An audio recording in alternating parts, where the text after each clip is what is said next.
Andrew Doyle is with me today. Andrew is a British comedian, playwright, journalist, political satirist, and author who co-created the fictional character Jonathan Pye and the equally, or perhaps even more fictional character Titania McGrath. He recently published his first book, Free Speech, Why It Matters, which came out in 2021, but previously published two more as the aforementioned Titania McGrath. The first of those was Woke, A Guide to Social Justice, published in 2019, and the second was My First Little Book of Intersectional Activism, published in 2020. I haven't met Andrew before. I'm looking forward to talking with him about free speech and about his satire and about the intersection between those two and whatever else comes up. Thank you very much for coming on today. I'm looking forward to speaking with you. Thanks so much for having me. So shall we start perhaps with a discussion of your book? I finished it yesterday.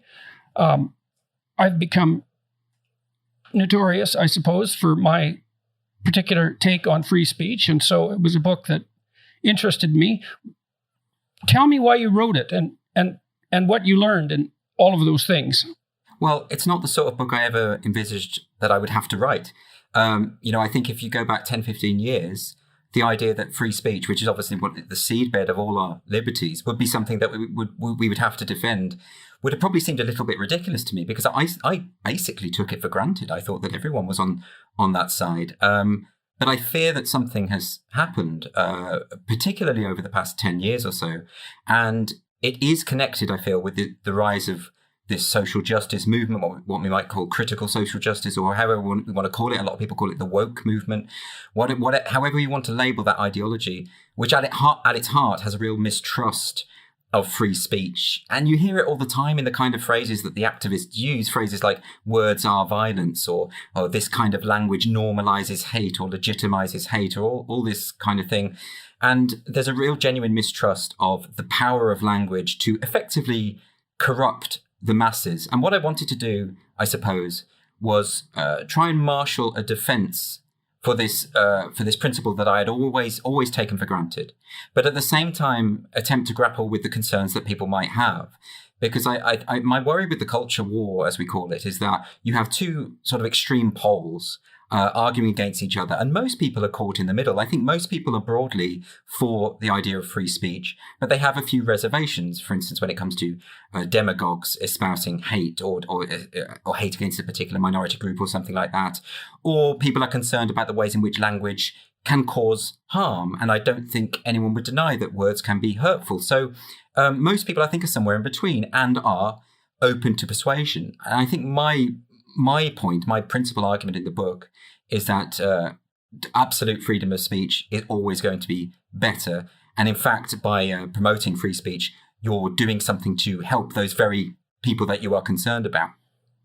So recently, the Scottish Parliament passed a hate crime law that has its supporters and also its detractors. And I'd be interested in your feeling about that. Now, you said, I believe in this book, if I remember the statistics correctly, that there have been 120,000 incidents of police investigated speech hate crime in Britain in how long? That's been over the last 5 years or so? It's worse than that.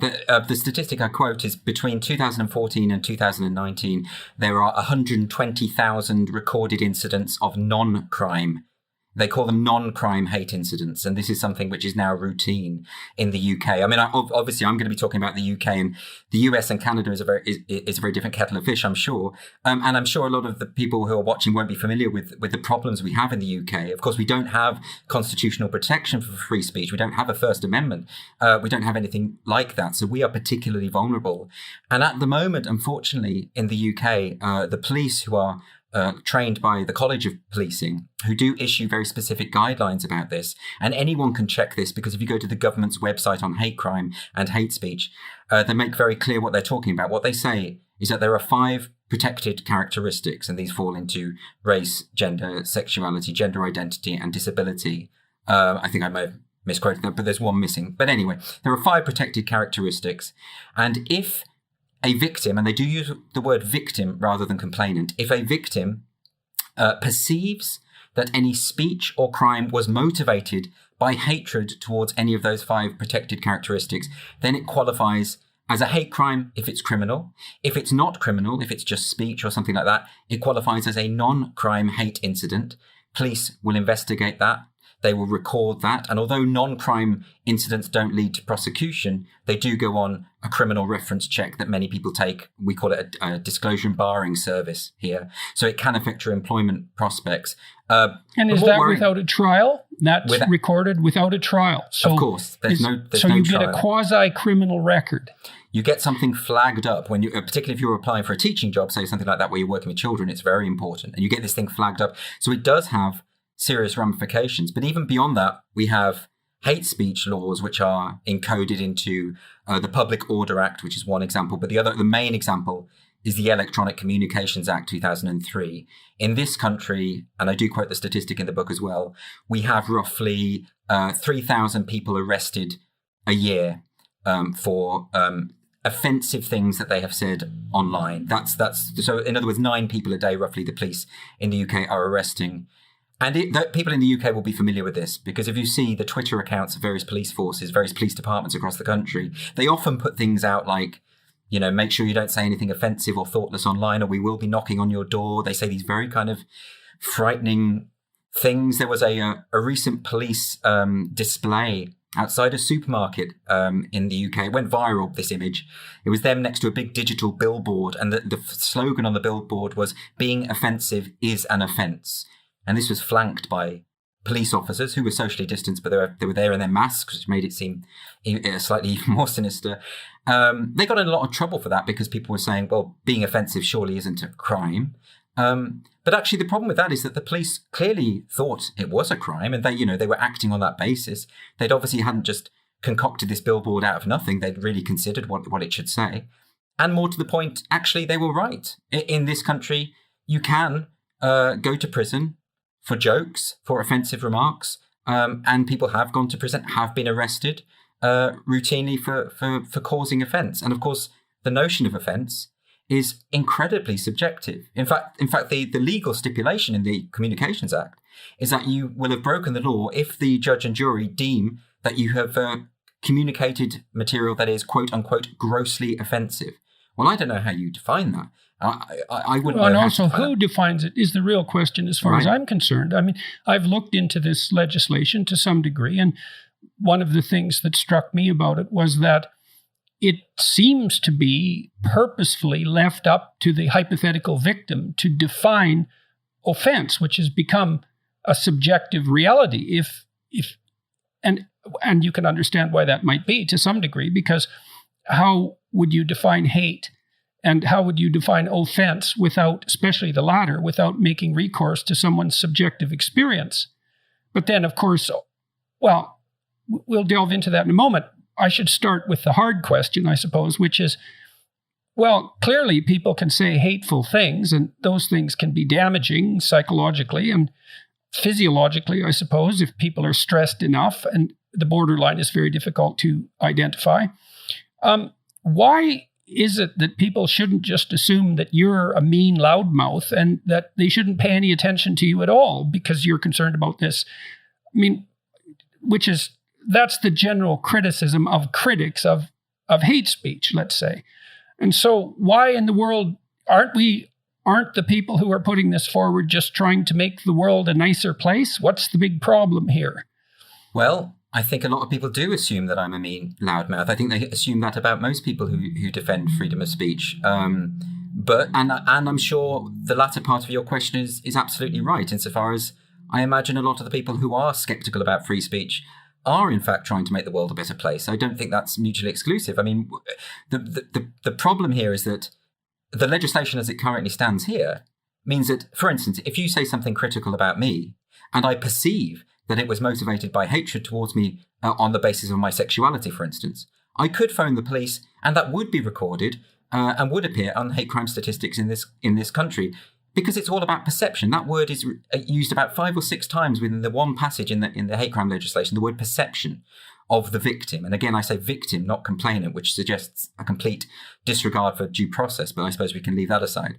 But the most common and the most frightening misconception I have found when it comes to people defending free speech is that they are doing so because they want to have the right to say appalling things about people with no comeback whatsoever. And they want to go back to some imaginary good old days, where you could just be casually homophobic and racist and sexist and all the rest of it, and no one would call you out for that. Now, I don't know anyone who falls into that category. And most people who are, advocating for free speech are doing so precisely because they are aware that in countries where free speech protections are meager, minorities tend to suffer the most. And in fact, there is it seems to be a corollary to me that those who are genuinely for free speech are also for equal rights and protecting the vulnerable in society. And this perception, which I really find unpleasant, this perception that if you are standing up for this most foundational of principles for freedom of speech, if you're standing up for that, you can only be doing so if you have a nefarious motive. I mean, what a horribly pessimistic view of humanity. And it seems to be... Well, it seems to be a direct derivation of the hypothesis, for example, that all Western social organizations, particularly Western, are based on power and are best conceived of as tyrannical. And so if that's your view, why would you not assume that most use of speech is essentially an exercise of power in the service of tyranny? But then why would you assume that the government in control of any particular country isn't part of that tyranny that you're describing? It seems odd to me to be mindful of the potential for tyranny, but then to outsource all your individual liberties to the state. It seems contradictory to me. Well, I guess the way that is elided over is by allowing the hypothetical individual victim to define the offense. This is the problem, though. The problem I've run into, and this is partly why I appreciated your book, is that increasingly people are called upon to defend fundamental assumptions that were so taken for granted that virtually no one has an argument that's fully articulated at hand. Yeah. When no one questions free speech, no one has to defend it thoroughly. As soon as it's questioned, well, it becomes an extraordinarily complicated problem. The same with gender identity. When no one's paying attention to it, it's obvious. But as soon as you have to think it through, it becomes a rat's nest, to say the least. When I was in the UK a few years ago, I saw a number of things that I felt were disturbing. People seem to have accepted the omnipresence of CCTV cameras to a degree that I found horrifying, frankly. I don't like CCTV cameras. I don't like the message they portray, which is that everyone is criminal enough so they should be surveyed all the time and someone needs to be watching. I noticed too in London in particular that many buildings had instituted airport level security so that you had to pass through a metal detector and have your bags checked, etc., while you were moving in and out of buildings. And it struck me as quite horrifying, given that, as far as I'm concerned, Great Britain and its legal and parliamentary traditions are at the epicenter of Western freedoms. I mean, you could make a case for France, I suppose, but not a strong one as far as I'm concerned. Yet, your citizens seem to have accepted this with virtually no problem. And now, on the heels of that, we have this multiplication of hate crime. That's as much a surprise to me as it is to you. I mean, you won't have seen all of the CCTV cameras. Apparently, they're absolutely everywhere. You can't walk anywhere in the UK without being potentially monitored. I'm not saying someone's watching you all the time, but things are being recorded and digitized. And it's interesting to me because I remember back in the early 2000s when the government was trying to push through its ID card scheme, and broadly speaking, the left were unanimously against it. And they didn't like this idea of living in a society where there's someone on the corner saying papers, please. No one really wanted that. But we've become very docile and very accepting of the idea that we need to be coddled and monitored by the state. I mean, I know there's a recent debate about vaccine passports, and people seem very blasé about this idea that we might have to have our ID embedded and encoded onto a card to get anywhere or to do anything. So I think there's something going on there, and it is connected with what you've brought up in terms of hate crime legislation. We've just become accustomed. I mean, you mentioned specifically the problem in Scotland. And seriously, it relates very closely to what you're saying, because the SNP, who are the only really party with any clout in Scotland, that's the Scottish National Party. And it's never a good idea, is it, when you have one political party which doesn't really have an opposition. They have a reputation for quite nanny state-ish policies. You know, they introduced what was it called? The named person scheme. It didn't go through in the end, but they wanted to assign every child born in Scotland with a state guardian. You know, they effectively didn't trust the parents to raise their own kids. They have other examples, you know, minimum pricing on alcohol, or a ban on 2-for-1 pizzas because they don't trust poor people not to gain weight. So all sorts of these sorts of policies. But in this current hate crime bill, which has just sailed through because there's no opposition, Humza Yousaf, the Justice Secretary, has pushed through, he specifically included an element to this bill which says that they can criminalise you for things you say in the privacy of your own home.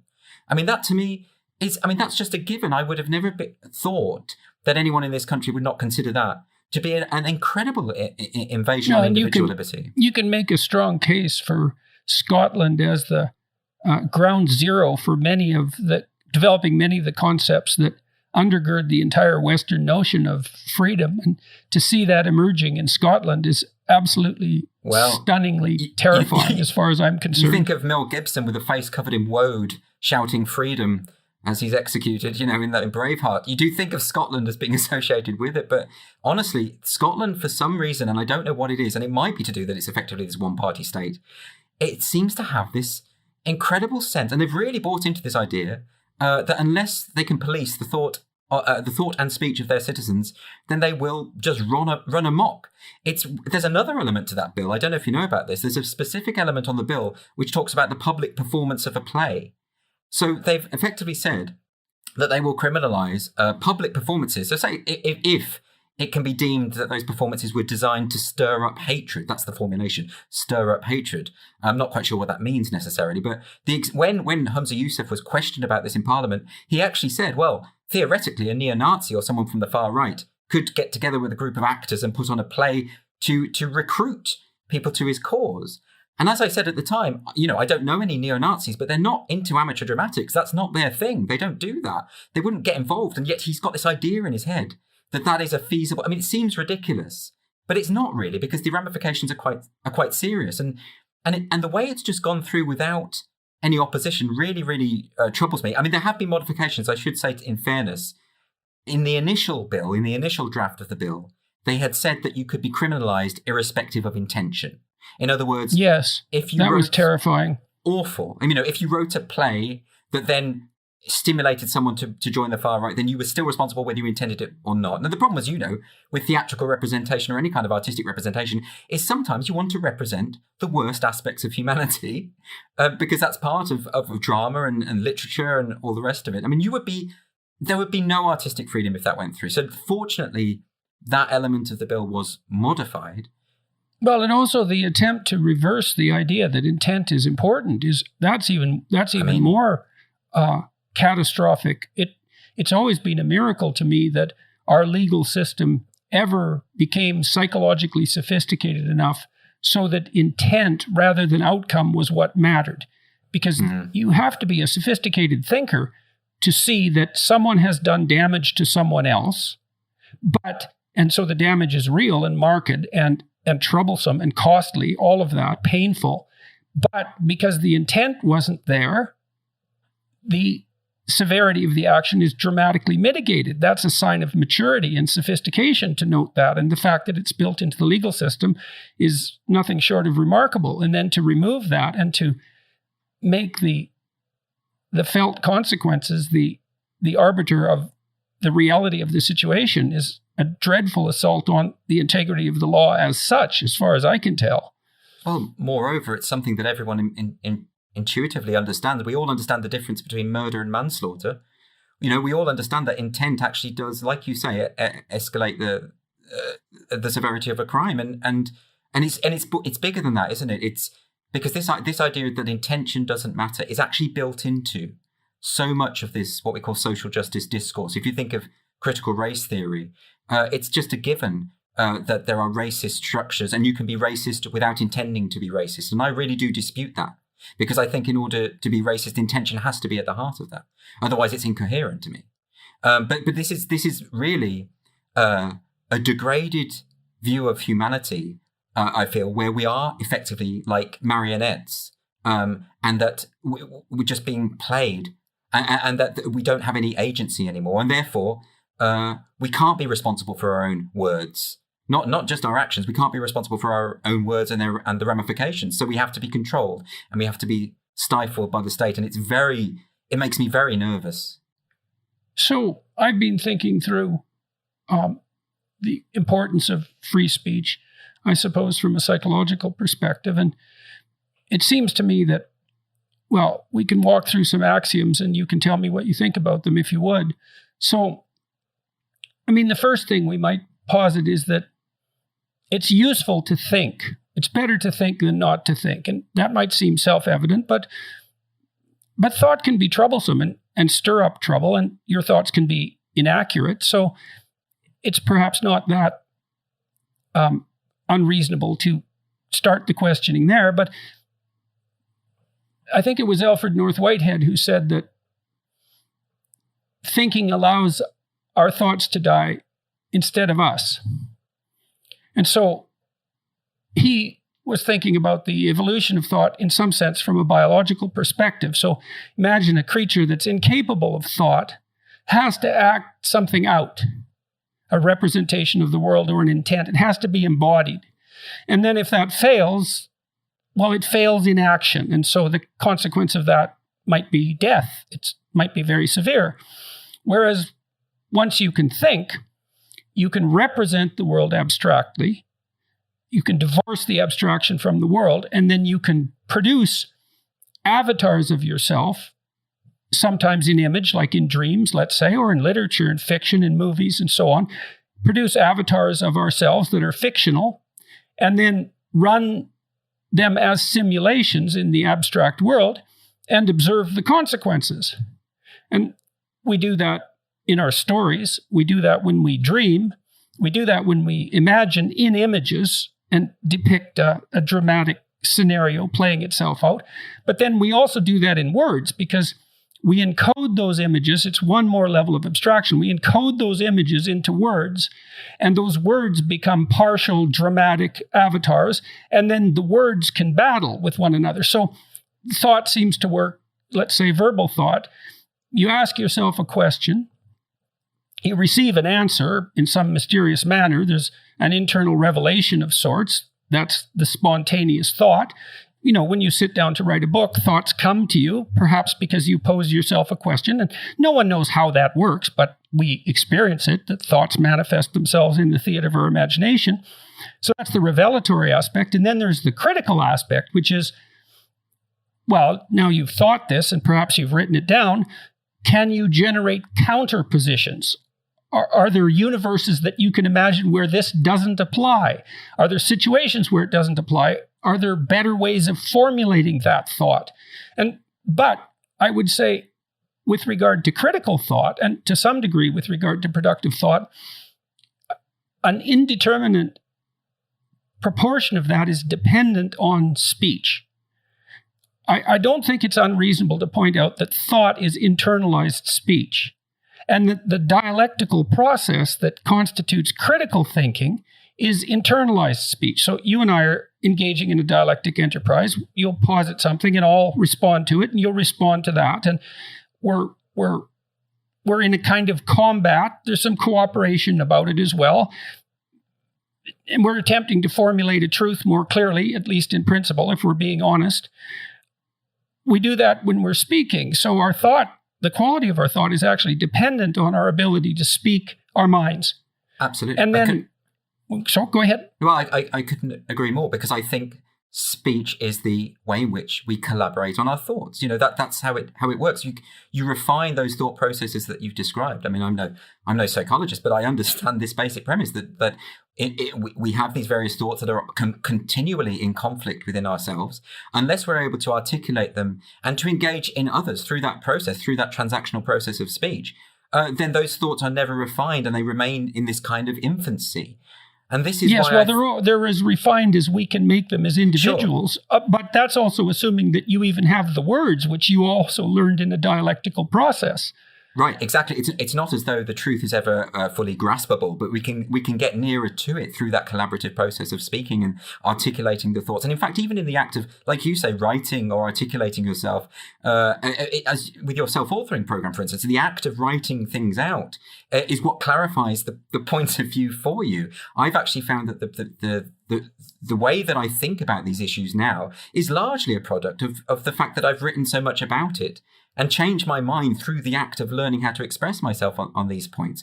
And the consequence of not having that opportunity, I think, is something I would barely want to contemplate. And I think that, to give an example of the moment, which is that because any kind of attempt to have a discussion or debate about the perceived conflict between trans rights and gender-critical feminism, because to even attempt that discussion at the moment will have such grave social consequences, and certainly in terms of career prospects, major consequences, people will not have that discussion. I have people I know in politics, in the media, and they say to me, quite honestly, I will not talk about this. I have concerns, I have qualms, I want answers to questions, but I absolutely will not open my mouth about this. And if you don't do that, this is why no one understands the issue. This is why no one has reached any kind of consensus on this issue. All we have is a sense in which to have the quote-unquote wrong opinion makes you a pariah, and therefore I'd better not have that opinion. Well, then that's not a sincerely held conviction. If the definition of wrong is continually transforming and in an unpredictable manner, then it's best just to sidestep the issue entirely. And then that leaves it murky and ill-defined and assuming that you believe that thought has any utility. And so when you're sitting down to write, when I'm sitting down to write, and I produce a sentence, it might have come from some theoretical perspective. Maybe I'm approaching something from a Freudian perspective or a Marxist perspective or an Enlightenment perspective, etc. I mean, it's a psychological trope, I suppose, that we all think the thoughts of dead philosophers, right? We think we have our own opinions, but that's really rarely, very, very, very rarely the case. It's not that easy to come up with something truly original, and generally you make incremental progress at best. And so your ability to abstractly represent the world and then to generate avatars that can be defeated without you dying is dependent on your incorporation of a multitude of opinions. And that in itself is a consequence of, that works to the degree that communication is actually free and that you can get access to as much thought as you can possibly manage. So I can't see how you can deny the centrality of free speech as a fundamental right, or the fundamental right perhaps, unless you simultaneously deny the utility of thought. But maybe if you are also inclined to remove the individual from the central position of the political discourse, then maybe you can also make the case, at least implicitly, that individual thought doesn't matter and that mostly it's just causing trouble. But I think individual thought is key. And actually, even in the outline you've described there is individual agency in reaching a conclusion that has been articulated before, insofar as if you are engaged with a multitude of writers and philosophers and artists and ideas, and you've come out with a perspective, that perspective may not be original to you, but the process that you've gone through to reach that viewpoint is individual to you. There is a power in that. So there's something important about that. There's something crucial. If you're a practicing psychotherapist, one of the things you have to learn is to not provide people with your words too much. What you want is for them to formulate the conclusion. And you can guide them through the process of investigation. You talked about the self-authoring process, and which is online at selfauthoring.com, that it steps people, say, through the process of writing an autobiography, of analyzing their current virtues and faults, and making a future plan. The utility of all of that is dependent on the person who's undertaking the exercise, generating their own verbal representations, right? Yes. And that seems to cement it somehow as yours if you've come up with the words. And so it's the uppermost expression of personhood, the ability to have the words that you should speak reveal themselves to you and to have the right to express them as you see fit. Yes, in which case, if you are merely repeating an accepted script, then to what extent can you even say to be an individual at all? You know, this to me. Well, I think that's part of the philosophical conundrum, is that if you believe that all people do is repeat predigested scripts, especially if your view is that the fundamental human motivation is power, and the entire social landscape is nothing but a competition between equally, what would you say, selfish and single-minded power strivers, then there is no individual. There's no individual in that conceptual world. And it seems to me that that's the world that we're being pushed to inhabit and are criticized for, on moral grounds, for criticizing. And I'm still trying to get my hands around this. I mean, when I went to Britain, I saw the CCTV cameras and the increased security, and it isn't clear to me how that's related to the social justice issues, the so-called social justice issues that we're discussing, but they seem to me in some very difficult to comprehend way part and parcel of the same thing, the same dangerous thing. Well, I think it's probably connected just in terms of this distrust of humanity, or this belief that people need to be shepherded. Otherwise, left to their own devices, chaos will reign. I think that's the connection. It's not directly connected as far as the issues relating to liberty and CCTV obviously predate what we now call, whatever the current social justice movement is called. But I think there is something there. I mean, the censorship, the impulse to censor what people read, and this is something that particularly hits home to me in the arts, is based on this view that ultimately it's the people or the populace is liable to corruption if they're exposed to the wrong materials. And what's very interesting to me about that, I mean, you've written a lot about the way in which literature, for instance, informs our experiences, because it is, in a sense, like when you read philosophers, you're feeling your way through other lives and other experiences that are trans-historical and cross-cultural, and they inform the way that you react in your own individual experience. But if you start to say, as an artist, no, you can only represent, for a start, what you personally are or have experienced. And you cannot represent anything which is morally problematic, to use the phrase that they absolutely adore. Then art fails to, and literature in particular, fails to function in the way that it should, because you can't explore those things. This is why I often, when it comes to censorship of the arts, I often go back to what Oscar Wilde said about this. He said there's no such thing as a moral or an immoral book. Books are well written or badly written. That is all. And that actually art and morality sometimes are not one. In other words, art shouldn't just be about promoting whatever the ethical trend is of any given time. It's much bigger. Well, it's not art at that point at all. Well, it's as far as I'm concerned. If you can state the purpose of the art in explicit terms, especially if it's in accordance with let's say an ideology that's shared by a multitude of people, it's not art at all. It's propaganda. It's totally banal. I mean, this is why so many people are getting sick of Hollywood. I mean, to bring it down to a different level, that people are sick of the entertainment on their TV, on their streaming services, and on Hollywood, because they have this constant feeling that they're being hectored by some moralistic person in a studio saying, you know, our focus here is on diversity. Our focus here is on the right moral message, that the message of the story is one that would be approved by a group of intersectional activists. And you get this all the time seeping into mainstream entertainment, and people get really, really sick of it. It's not that when you see a lesbian kiss in Star Wars that offends you because you're a homophobe. Most sci-fi fans they've never had a problem with diversity or anything like that. What bothers them about it is this sense of someone saying to them, we think you're all evil bigots and you need to be educated, and that's why we're going to shoehorn in a lesbian kiss into the end of this film. That's why people have a problem. I mean, you had it yourself recently with that ludicrous Marvel Comics thing where you became the Red Skull.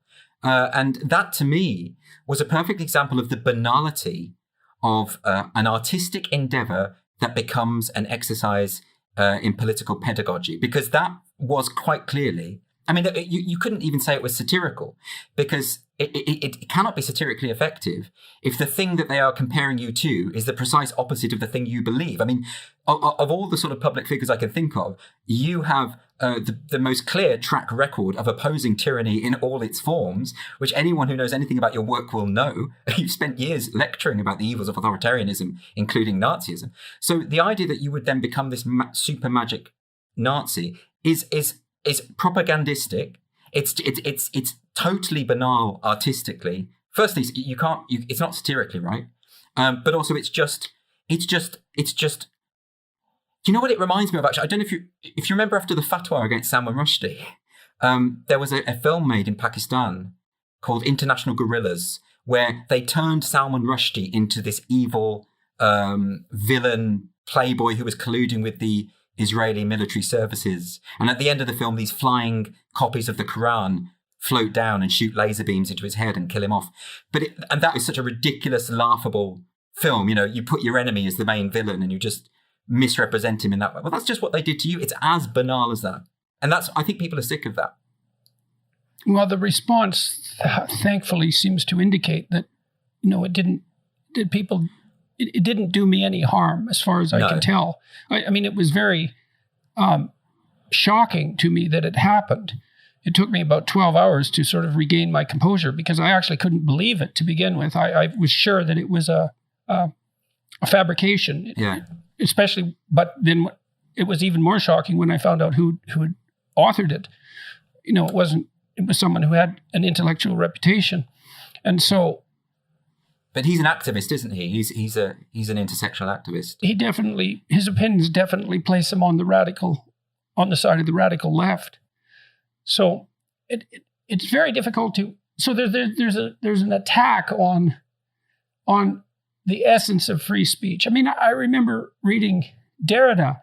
Derrida criticized our culture, Western culture, as phallogocentric. Yeah. And it's really actually quite a precise word. So the phallic part of it is masculine, obviously, related to the phallus, and logos is, that's the central concept of Greek rationalism, but it's also the central concept of Christianity. And the logos is something like the magical power of genuine and true speech. It's something like that. And there are representations of the magical power of speech that predate Greece and Christianity. You see it in Mesopotamia.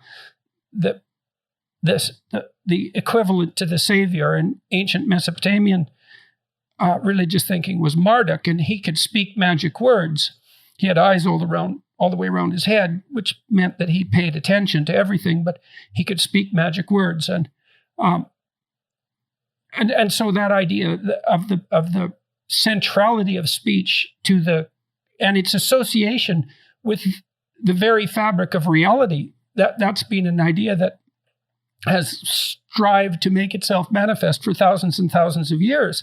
I mean, in the Judeo-Christian tradition, in the biblical tradition, the word is given cosmological status as the thing that brings habitable order out of chaos, and it's identified with divinity itself. And so the assault on free speech is an assault on a principle that's fundamental beyond, say, its central importance to the Enlightenment. It's an assault on the idea of the logos itself. I agree. This is why I always mistrusted the post-structuralists. So when I was studying for English, it was the Derrida and Foucault and Lyotard, and these were taken as a given. And this idea that there is no truth beyond language. Language is all. Language is the way in which we construct our perception of reality and our perception of truth, and that actually there is no truth at the heart of it. I just found it so depressingly pessimistic, because it also means that you can construct any kind of reality you like, and maybe that's part of the motivation for it is the hypothetical lack of constraint by anything that seems to imply, right? I mean, if there's no canonical reality, well, there's no responsibility, that's for sure. You could argue that there's no meaning and it's deeply pessimistic, but maybe the payoff for that is no responsibility, but there's also no constraint of any sort. There's certainly no ethical constraint. And I mean, I keep trying to dig to see what's at the bottom of this anti-logos sentiment. And it's a very difficult thing to get right. Maybe it's not even as deliberate as the way that it sounds. Maybe it is just the fact that these theories, for whatever reason, became fashionable in universities about 20 years ago, and now, for whatever reason, they have escaped into the mainstream. And I mean, most of the people that push this stuff don't read Foucault, and they don't know about the people whose ideas they've imbibed and actually very much misunderstood. I mean, the whole point of the postmodernists was to trash the notion of grand narratives. And what we have now in the social justice movement is an incredible grand narrative. We are on the right side of history. We are the righteous ones, and everyone else needs to be decimated. And it seems to me that this stuff, I don't think it's as conspiratorial as that. I think it's just sort of circumstances of history, one thing after another, and this is where we're at now.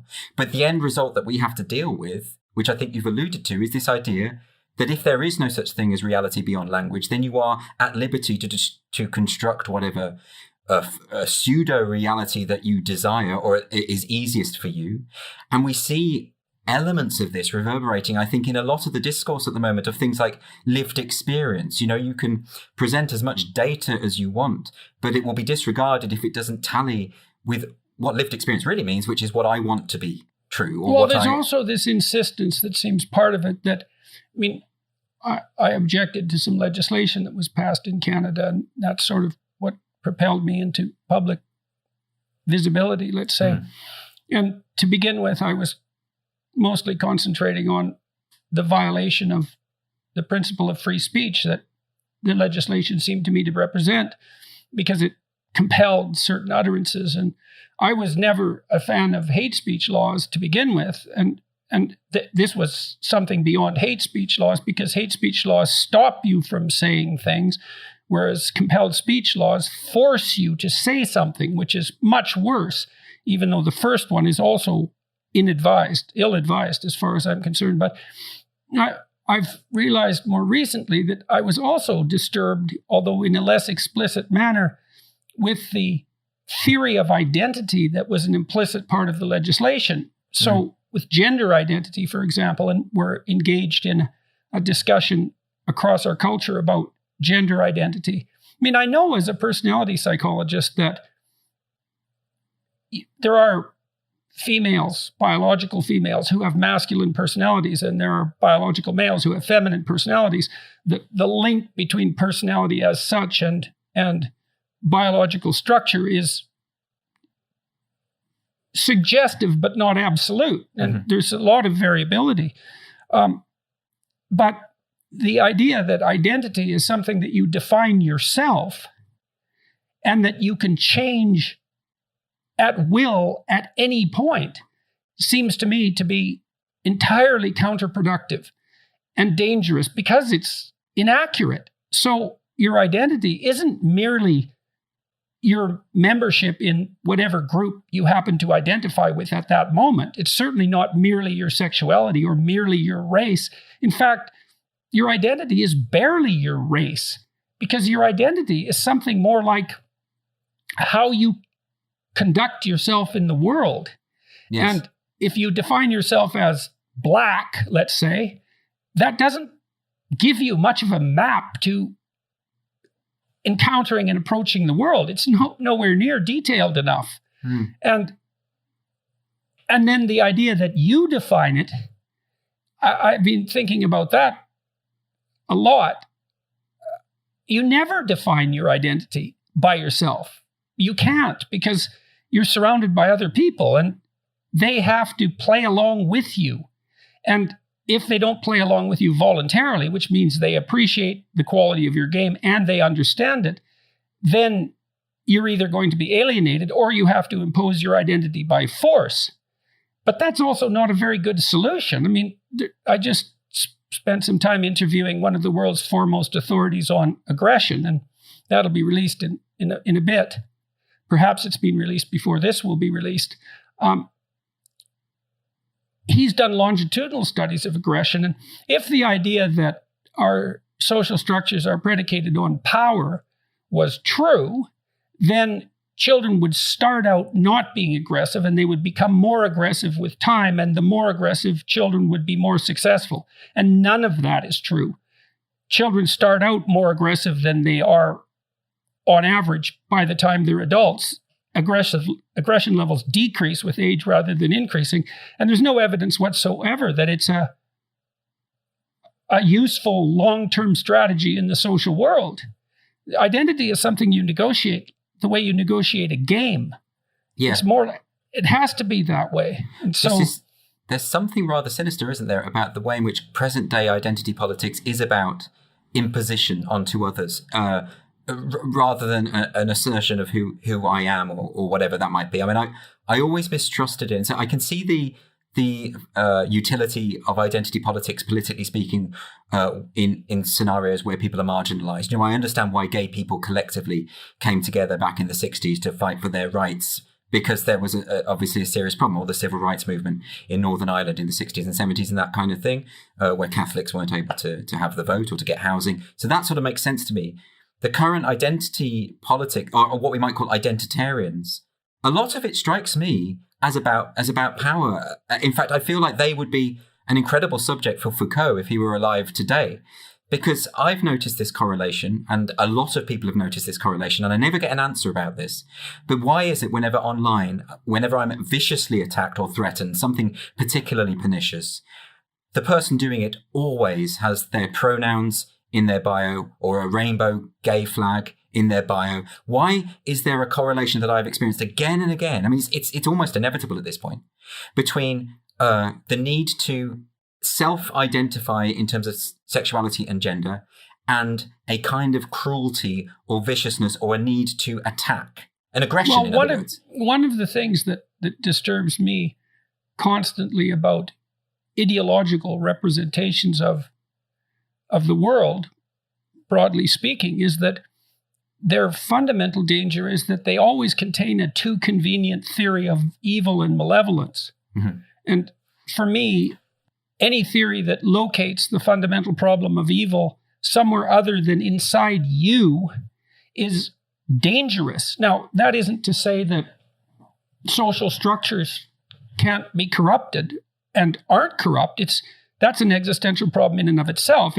It's always the case that our social institutions aren't what they should be, and they're outdated, and they're predicated to some degree on deceit. And people who use power can manipulate them, sometimes successfully. That problem never goes away, and it never will. But when the evil can be easily located somewhere else, then you have every moral right to allow your unexamined motivations to manifest themselves fully, because you can punish the evildoers and always remain on the moral side of the fence. There's a huge attractiveness in that. I mean, this is something you've explored a lot with the idea of Solzhenitsyn's idea about the good and evil cutting through the heart of every human being, because that to me, it really gets to the heart of a lot of what I would call a kind of infantile culture. I think this is a symptom of childishness. Whenever I was learning about literature and what constituted more sophisticated literature and what didn't, Disney films, childish films, let's take Tolkien, for instance. Bad people look bad. They look like orcs, they're ugly, and there are villains, and then there are heroes, and they are good. There isn't complexity. And if you have a more complex novel, like a Mervyn Peake novel, where people aren't necessarily good or bad, they're both, they struggle within themselves and with other people, that is a mark of a kind of adult novel as opposed to a childish novel, right? And that's quite an important distinction. And I think most of the political and ideological battles that I find myself in the middle of, and I'm sure you do as well, are because people are just reducing everything to this binary of good versus evil and putting themselves on the side of good. It is a very infantile, almost like a caricature of religion. It's and I see it again and again. We had it in this country with the Brexit vote. Effectively, what happened in the vote here, and the reason why it became so toxic and families fell apart, and you wouldn't believe. I know it wasn't reported very much elsewhere, but it was like a kind of ideological civil war here, but not a very sophisticated one, because it came down to this narrative that if you voted to leave the EU, you were evil, racist, stupid, and if you voted to remain, you were good and progressive and all the rest, and noble and virtuous, right? And of course, there are all sorts of good reasons to have voted either way, and this kind of caricature, and it happens again with. Well, with you described it as a caricature of religion, and I think that's what an ideology is. And this is one of the reasons that I've been inclined, let's say, to have my shot at the rational atheists, much as I'm a fan of Enlightenment thinking. I mean, I was convinced as a consequence of reading Jung primarily, but also Dostoevsky and also Nietzsche primarily, and Solzhenitsyn, I would say, as well. And then biology as well, as I studied that more deeply. There's no escaping a religious framework. There's no way out of it. And if you eliminate it, say, as a consequence of rational criticism, what you inevitably produce is its replacement by forms of religion that are much less sophisticated. I mean, well, it's not religion. It's a fundamentalist religion. It's if I look back to my Catholic upbringing, actually acknowledging your own capacity for sin is at the heart of Catholicism. That's why we have the confessional. That's why you sit there and tell this stranger all these things you've done wrong, because it's reckoning with it. That's far from trivial. It's unbelievably not trivial. And because it was so common, like a common part of Catholicism, it can be passed over without notice. And so the religious structures that we inherited, I'm going to talk about Christianity most specifically because it's the dominant form of, it's the form of religious belief that primarily undergirds our social structures. It's our operating system. My producer came up with that term the other day, and I thought it was apt. And it does localize the drama between good and evil inside and makes you responsible for that, and makes you, encourages you, let's say, to attend to the ways that you fall short of the ideal. And when you criticize a structure like that out of existence, you don't criticize the questions that gave rise to it out of existence. And the questions might be, well, what's the nature of the good? What's the nature of evil? Those are religious questions. What's the purpose of our life? How do you orient yourself if you're trying to move up, let's say, rather than down? How should you conduct yourself, et cetera, et cetera? Those questions don't go away, and they can't not be answered. And so the way that a traditional religious structure answers them is in a mysterious way. It uses ritual, it uses music, it uses art, it uses literature, it uses stories, all these things that are outside the realm of easy criticism. And then some of that's translated into, comprehensible, explicit dogma, and that's the part that's most susceptible to rational criticism. But when that disappears, I've been thinking about this a lot this week because of what happened to Richard Dawkins recently. And I have my differences with Dawkins and the rest of the rational atheists because I think that they underestimated the danger of dispensing with what they were attempting to dispense with. And I see the influx of religious fervor associated with political ideas as a direct consequence of the lack of separation, let's say, between church and state psychologically.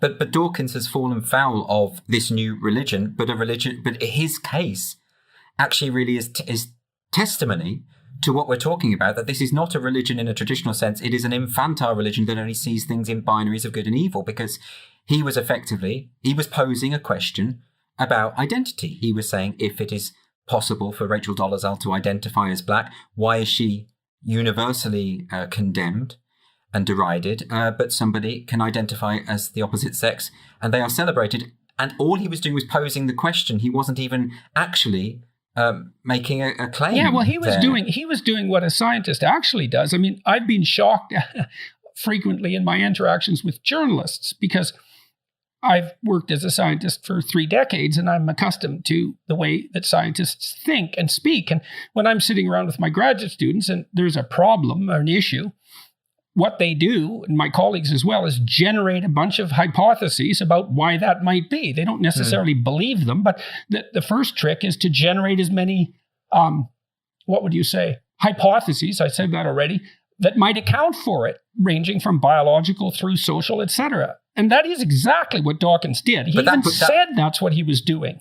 That puts you on the side of the devil. I mean, there was a viral tweet this week from a teacher saying, I will never allow my pupils to play devil's advocate. I will never allow that in the class because some views are oppressive and are not to be entertained. I mean, but that's the point. That's why the Vatican will call in a devil's advocate when someone is potentially being canonized. Well, if you can't play devil's advocate, you can't think. That's it. You have to have a devil's advocate in your head. If you don't have a devil's advocate in your head torturing every thought you generate, you're not engaged in critical thinking. Right. Well, that's for sure. That's the scientific process to disprove yourself. I mean, that's what surprises me about Richard Dawkins' response, because I think what he didn't realize is that he was caught in this good versus evil binary, and he was the heretic now. He had been branded. He posed the question you're not meant to pose, and therefore he's now outed himself as one of the demons. He's there in pandemonium with the other demons. Now, so he did. But then he, of course, backtracked and apologized and said, "Well, I didn't want to offend anyone." And of course, in an adult rational world, that would be taken in good faith. And what? But he didn't. I don't think he fully appreciates what's going on here. Is that he's already marked himself as the sinner. Well, here's his apology. Let's say. Now, what he should have said, as far as I'm concerned, here's what he said. Okay. I do not intend to disparage trans people. I see that my academic discuss question has been misconstrued as such, and I deplore this. It was also not my intent to ally in any way with Republican bigots in the U.S. now exploiting this issue. And so It's so interesting that that's what he did, because... Well, it's buying into the tribalism thing. You know, it's also not the best response to defend him. What he should have said was something like, "Look, people, here's something to think about that I was posing. That's what scientists do. And you didn't understand that, but that's not my problem. It's your lack of sophistication." But he, instead of saying that, he immediately removed himself from the bad people, and that was the Republican bigots, which just seems to me to pour fuel on the fire. And then he also said that he didn't intend to disparage trans people, which isn't the issue at all. Well, also, there was no implication in what he asked that he had ever intended to disparage trans people. But to be fair to him, I understand when you're caught in the middle of a Twitter storm, you just want it to stop. And I've heard you talk about this as well. Is actually your response probably isn't going to be the best one. You just want it to go away. No, well, look, I mean, one of the things that's really worth pointing out here, and it's not like I don't have sympathy for Dawkins. I have sympathy for Dawkins. I sent out a tweet defending him yesterday. I mean, Dawkins is an admirable scientist in my estimation. I learned lots from reading his books. That doesn't mean I don't have my criticisms of Dawkins, but just because you have criticisms of someone doesn't mean that they've never done anything worthwhile or that you haven't learned something from them. And that's especially true in the scientific realm. I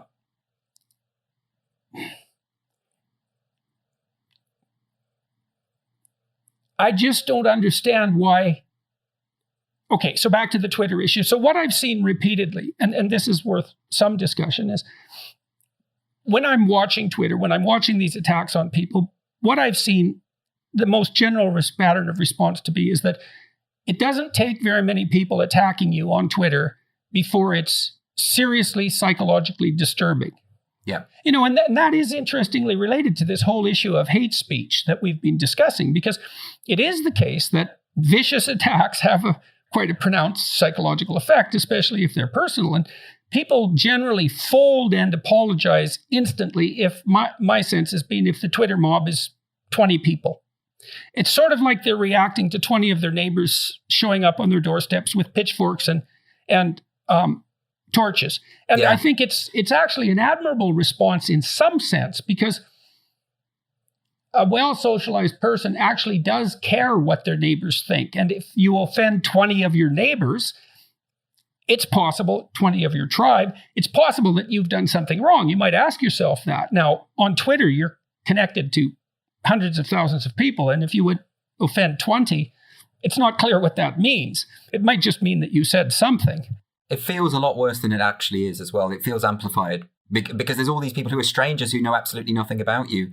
And it's particularly frustrating because more often than not, when it's happened to me, it's always been an imagined grievance. It's not actually something I've said. It's something that they've assumed that I've said, or a way that they have interpreted this. And the more you try and fight back against it or try and explain your actual position, the more they double down on their, and you've had this as well. People are going after a figment of their own imagination. That's impossible to fend off, and it does do psychological harm. And I've never denied that. And this is something I addressed in the book because I quoted, I can't remember her name now, but a writer talking about how hate speech could be said to be violence insofar as the psychological impact can have a physiological impact. It can make you sick. It can make you unwell, the impact of words. But of course the example I use is taxation. I could fall physically sick because I'm under stress from being overly taxed by the government. Does that mean that the government has committed an act of violence against me? It could be applied to absolutely anything, I think. Well, an anarchist would argue yes. Right, sure, exactly, but that wouldn't be me. But you could apply that to absolutely any conceivable scenario where anything that has happened to you has led to stress and physical degeneration. And so I don't think it's right to single speech out and say speech is. But we can say that is violence. Also, it's a one-sided argument because dangerous as free speech is, we don't ever have to deny that there's such a thing as hateful speech or damaging speech. Yeah. Or corrosive speech, or untruth speech, or pathological speech in every possible direction. That isn't the issue.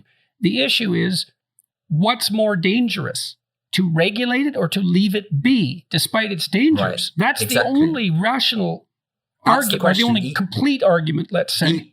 Even if you have the most repugnant character who is advocating the most vile ideas about society and attempting to proselytize, even someone who's attempting to recruit people to his or her cause, even something as vicious as neo-Nazism or something like that, the question isn't, do I support what that person is saying? Because obviously we don't. The question is, do you take a few instances of people behaving in this way and use that as a reason, a justification to empower the state to make a decision about what people can say and think? That's the bigger principle that's at stake here. I worry that with social media and Twitter as well, is that we end up buying into the illusion that there are more hateful people in the world than there actually are. Because even the people who send these hateful things probably wouldn't behave like that in real life. There's something about the online world. And what it does is absolutely, this is the heart of cancel culture. This is why it works. Like you said, it's just a few tweets. That's all it takes. I've seen situations where companies and corporations will backtrack on a policy just because of one or two tweets, because they fear this deluge of people. It has such disproportionate power. And often with this kind of cancel culture, it is often about something that someone hasn't even said. The example of Dawkins is perfect because a lot of the people, and some prominent people I saw, were saying, look, Dawkins has now outed himself as a transphobe. If you said to them, where is the transphobic him today, thing? you tomorrow, bucko. Well, quite, because if someone is transphobic simply because you've decided that, it was the same with J.K. Rowling. It became suddenly quite normal for commentators on the mainstream media to say that she has said transphobic things. Well, where? Because I've read her comments and her essay on the trans issue that she posted on her blog, and it was a long essay which was very compassionate and nuanced. And at no point, it's the opposite. She says that she supports trans rights and she would stand there against any discrimination. And I've been in these fights all the time. If ever you ask someone to say, can you just quote the transphobic thing that she said? They never can. And an adult would say, okay, I can't find the evidence of my preconception, so therefore I should revise my view. But they don't. They double down on it, and they find they use casuistry and whatever linguistic, semantic tricks they can to come back round to the conclusion they'd already decided. Same with Dawkins.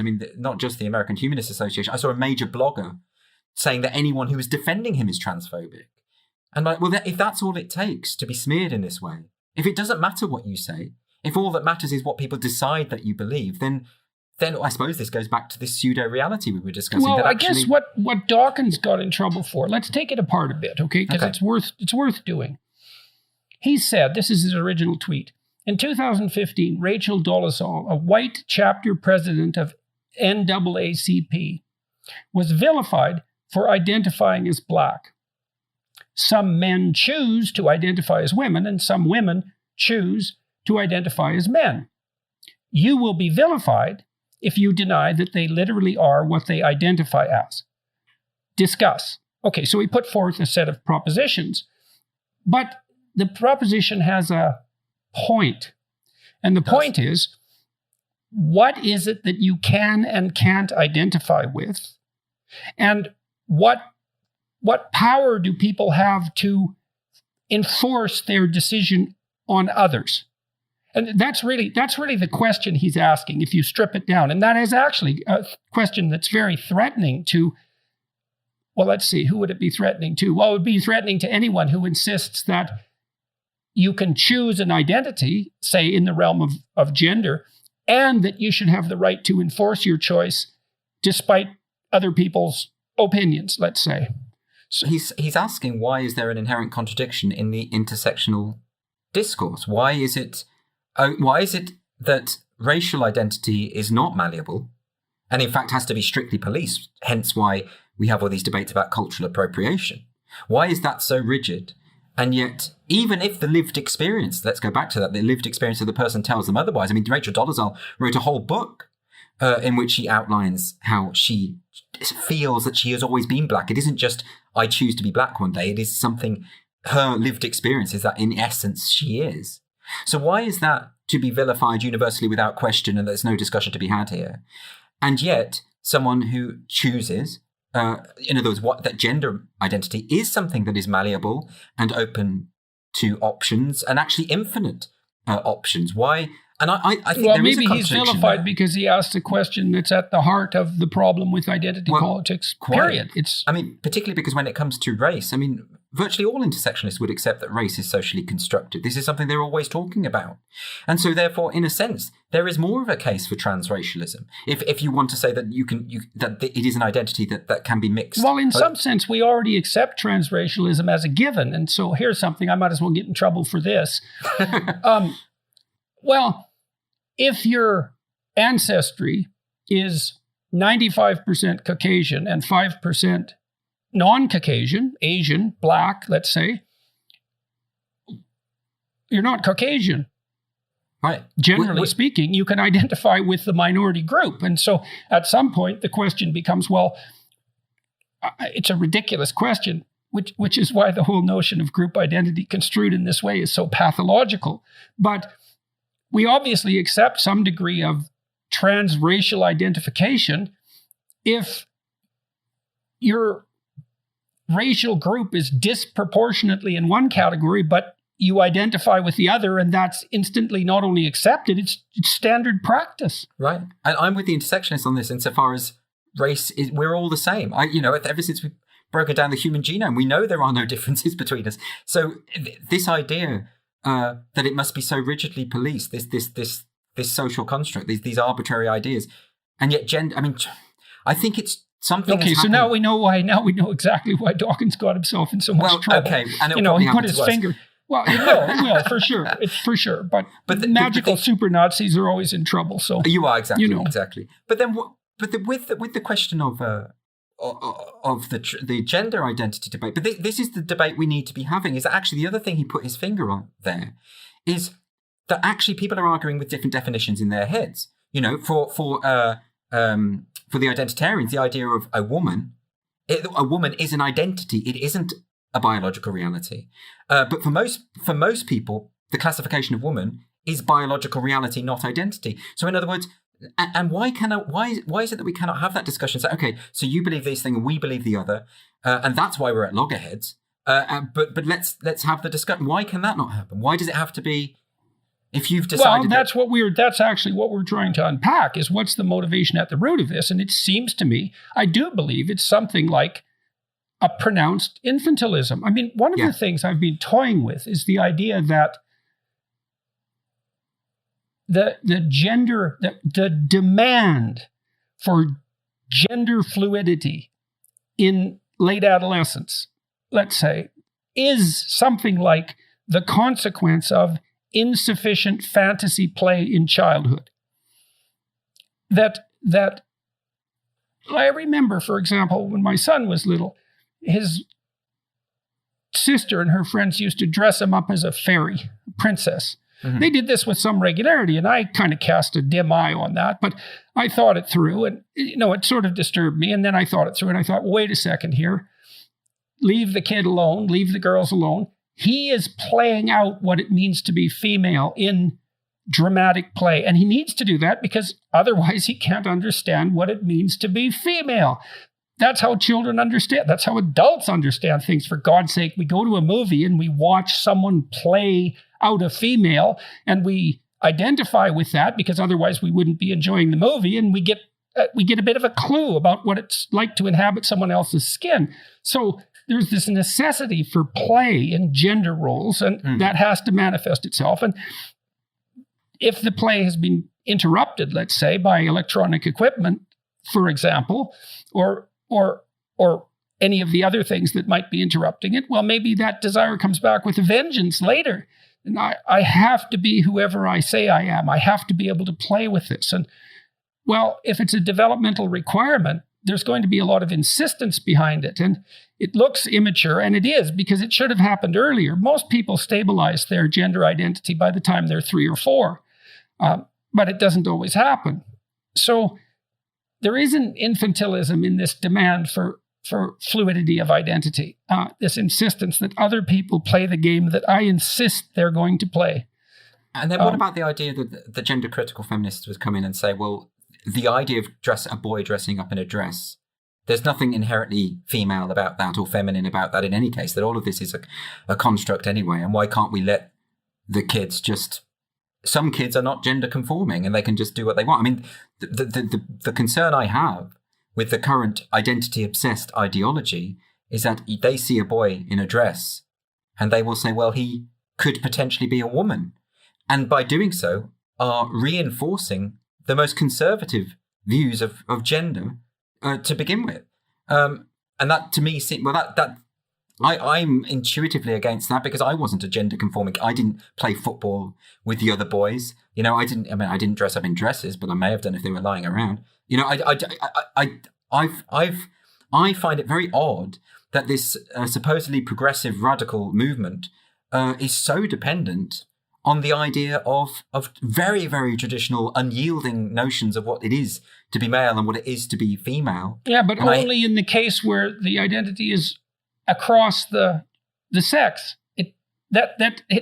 So you can be, if you're a man who believes he's a woman, that's inviolable and has a biological reference point. But if you're a woman who thinks she's a woman, it doesn't. It's completely malleable. And so, well, then, that's an inherent contradiction again, and it's worthy of discussion, surely. And the contradiction doesn't just go away because you won't allow the conversation to happen. The contradiction gets played out in actuality if you don't allow it to be dealt with in abstraction. So then the question is, how do we break through? And this is something I've been really, really thinking about, is that it's no longer just a matter of trying to persuade people.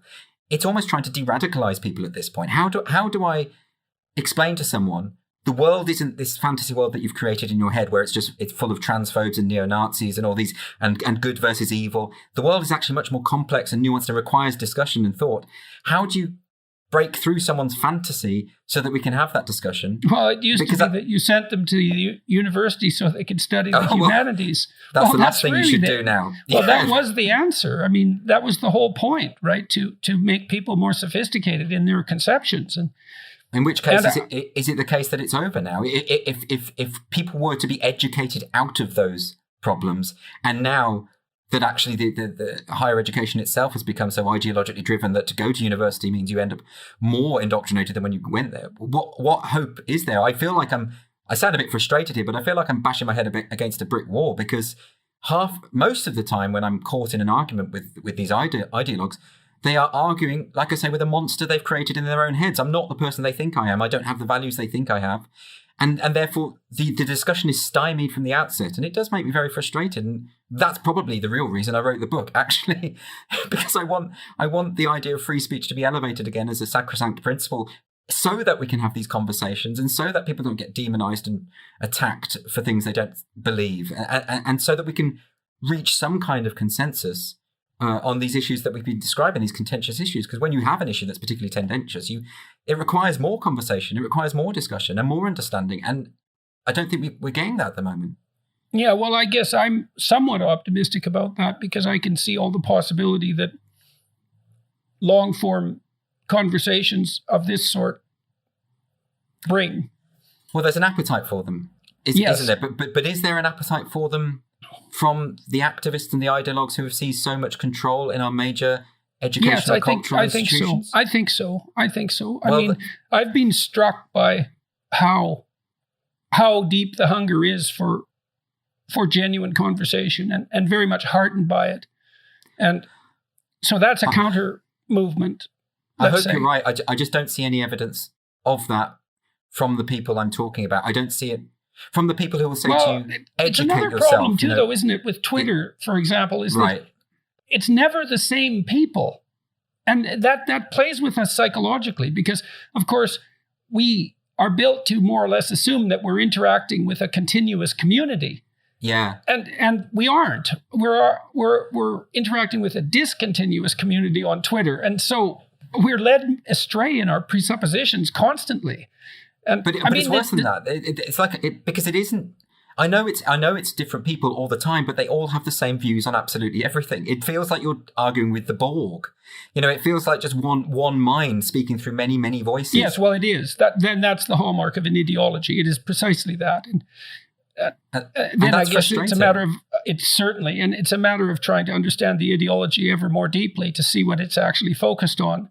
But I do read their books and I do read their articles and I do try to understand. I don't believe the people I'm talking about return the favor. They always use the phrase, educate yourself. And what they mean by that is read these select books and digest them uncritically. That's what they mean by educate yourself. They don't mean read widely and tackle the various views and come to a conclusion yourself. The last thing they want is critical thought. Critical thought is the enemy, ironically, it's the enemy of critical theory. It's a hallmark of white supremacy culture, as far as I can see. Right. That's what they say. Well, that's what they claim. It's amazing, too, to see that set of ideas propagate itself across the culture so quickly. The Canadian federal government, in its diversity, inclusivity, and equity training program, now uses those concepts, like associating white supremacy with punctuality, for example. They use those in the training of their civil servants. It's been accepted wholeheartedly to that degree. I've seen them. I've seen the screenshots that often get leaked of these training sessions, and bullet-pointed hallmarks of white supremacy: punctuality, politeness, hard work, perfectionism. Yeah, all these noble things. And I'm thinking, well, if I was a person of color, I would be outraged by this. This idea that this is a culture that's alien to me. It's so offensive, and this is. But so absurd, even. It's so absurd that you can hardly mount an argument against it. I mean, conscientiousness is a personality trait, and there's no racial differences in conscientiousness. Right, and it wouldn't matter to me if it was just a few idiots on Twitter or these extreme. It wouldn't matter to me, but these people have disproportionate power. Institutional power, political power. I mean, the Biden administration is on side with an awful lot of this kind of stuff, and the end point. Well, so is the Trudeau government. I mean, to have this in the training documentation that's produced by the federal government is just absolutely stunning. It's also the document that I was referring to. I tweeted about it yesterday. It's so badly written that it's stunning. It's maddening with him. And how is it he's got away with his history of blackface, for instance? How is it that there is no consistency there? Lack of effective opposition is a big part of it. It's insane. I mean, if you look at those old videos, it looks like he's spent more time in blackface than out of it. And yet he isn't the one who's being attacked and vilified for that. It's okay. He's got a free pass. It's weird to me. Yeah, well, the opposition in Canada, and this is a problem in general, is a real problem for our entire culture, is the woke narrative is very romantically attractive. it's got this rebelliousness about it and this impetus to go out and march in the streets and, to work on a global cause. And like traditional conservatives and even traditional liberals can't mount a counter narrative. They don't have the imagination. And it's a huge problem. The trouble is, though, the cause that they're fighting for is largely illusory. And that to me is very frightening. We've had people in this country claim that our major universities, such as Oxford and Cambridge, are structurally, institutionally racist. All of the data tells us this is just simply not the case. Oh, yes. Well, that's just happening constantly in Canadian universities. The McGill Physics Department has now put out a diversity, inclusivity, and equity statement, and that's predicated on exactly those views. Well, I think we need to push back against this particular hyper-racialization of society, because it is reinscribing old racial tropes, even to the extent of fear of miscegenation, this old racist idea of this fear of mixed couples. There was an article in The Guardian here recently talking about how finding mixed race people attractive is problematic. This idea, it's almost just taking old racist ideas and just giving them a kind of hint of respectability. And of course, the end point of that is segregation. You saw presumably the story in California, the Brentwood school, the elite school that segregated its parents on their what was it, a dialogue session with the teachers, and you would have white parents in one room. You're and seeing black that in convocation ceremonies at universities too. How can this be anything other than racist? It's interesting that the group FAIR, the group Foundation Against Intolerance and Racism, a lot of those people who are doing great work, I think, are starting to call this neo-racism. There needs to be a label for it. And I think maybe that's the right way to go about it, because the word racism has almost become meaningless because the people who use it the most, they throw it around so liberally, that I never believe it when I hear someone branded that way. I assume it's someone not being honest and not being truthful. So what do we call this? What do you call it when people are advancing the cause of racial segregation in the name of anti-racism? What do you call that? I don't know what. I think that's going to be the real struggle. It's not just breaking through the fantasy world. I don't like this idea of having to negotiate someone else's dreamland. There's that thing, firstly, but also there's the linguistic minefields. How do you convince people? The other reason, you mentioned the rebellious aspect of it. I think the other reason why it's so appealing is because the language sounds like you're doing good. Social justice, anti-racism. Who wouldn't be anti-racist? Black Lives Matter. Of course they do. Who would disagree with that? But these phrasing can be used to push through some very pernicious ideas. And when it comes to anti-racism, for instance, Ibram X. Kendi makes it absolutely clear in his book that he feels to be not racist is simply another form of racism.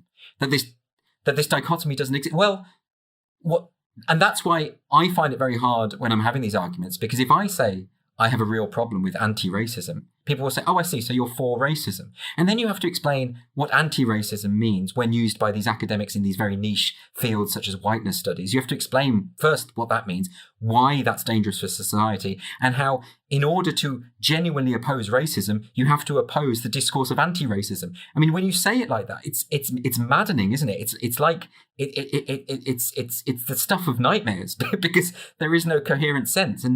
And because so much of it is rooted in language and misdirection through language and shielding what is actually meant, it becomes impossible to win the argument. And maybe that's the point, Maybe they gave the word to us, gaslighting. When they gaslight all the time and say the culture war is a right-wing myth, or cancel the people who are the chief practitioners of cancel culture saying that cancel culture doesn't exist. When they say the opposite of what is the observable reality.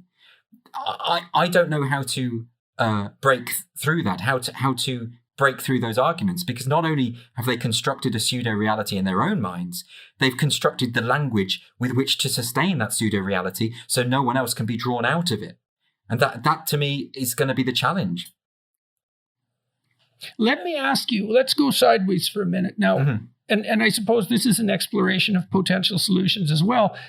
This has been a very serious conversation, but you're a satirist and a comedian as well. And so isn't it terrible how unfunny I am in real life? Isn't that awful? When I'm doing stand-up, if I've got a script, I can be funny, but I can't be funny spontaneously. People are very disappointed about that. I'm sorry. Well, I'm curious about your motivations. Okay. Let's talk about Titania McGrath. Why don't you describe her first for everyone? So Titania McGrath originated as a Twitter character in around April 2018. And the idea of the character is that she is a very privileged, po-faced, young, white, intersectional activist who is determined to be offended by absolutely anything. She can problematize absolutely anything. You know, you could give her, a pair of shoes or a hat or a holiday in Margate, and she would find a way to say that it is irredeemably transphobic and white supremacist or something like that. She can do those things that the activists always do. So nothing is ever good enough for her. She's also immensely privileged. She comes from independently wealthy background. She lives in, one of those sort of gated communities, which is 99% white, but she has a deep mistrust of the working class,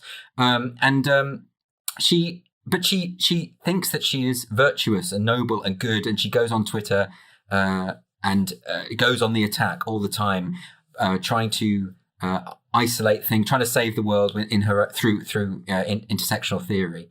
And it's a very recognizable type of act. Even if you know nothing about intersectionality or anything of the stuff that came out of the school of thought of Kimberly Crenshaw or any of those academics, even if you know nothing about that, you will recognize this type of figure because this figure is ubiquitous on Twitter, on social media. They always have their pronouns in their bio.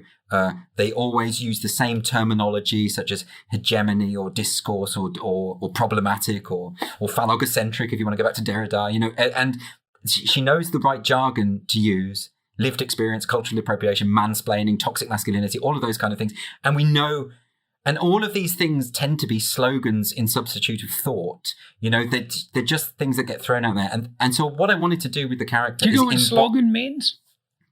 What you mean is etymologically? No, I don't. Sluag Garum. It means battle cry of the dead. I love that. Oh, God. For sure, man. I mean, if that doesn't send a chill up your back, you didn't understand it.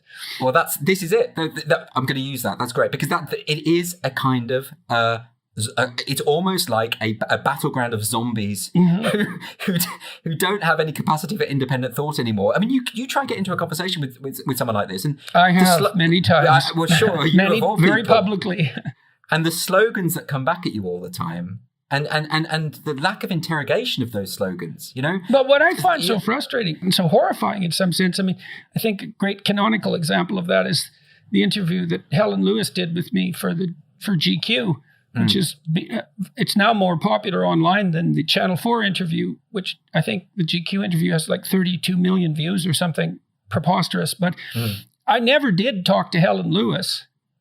I just talked to the ideology, and it's not. I don't like that. I like to talk to the person and find out what they think. But I heard you saying as well that before the interview, she was very frosty and yes, almost as though she had decided what you were in advance. Funnily enough. There was no almost. She definitely decided what I was before the discussion. Yeah, yes, exactly. And she's been beating the same drum more recently as well, which has driven many people to the interview.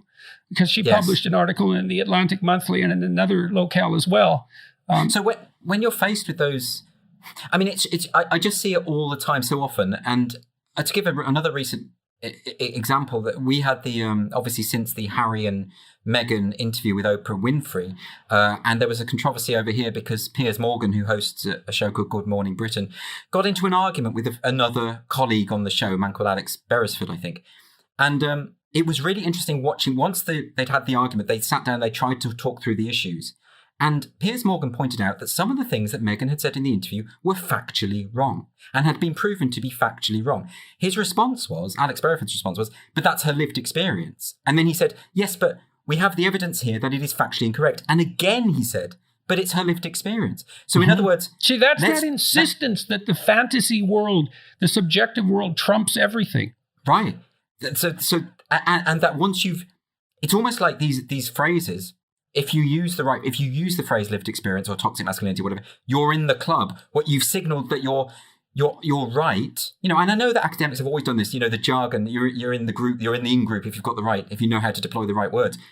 But there's something more sinister about this because you're morally right in these situations.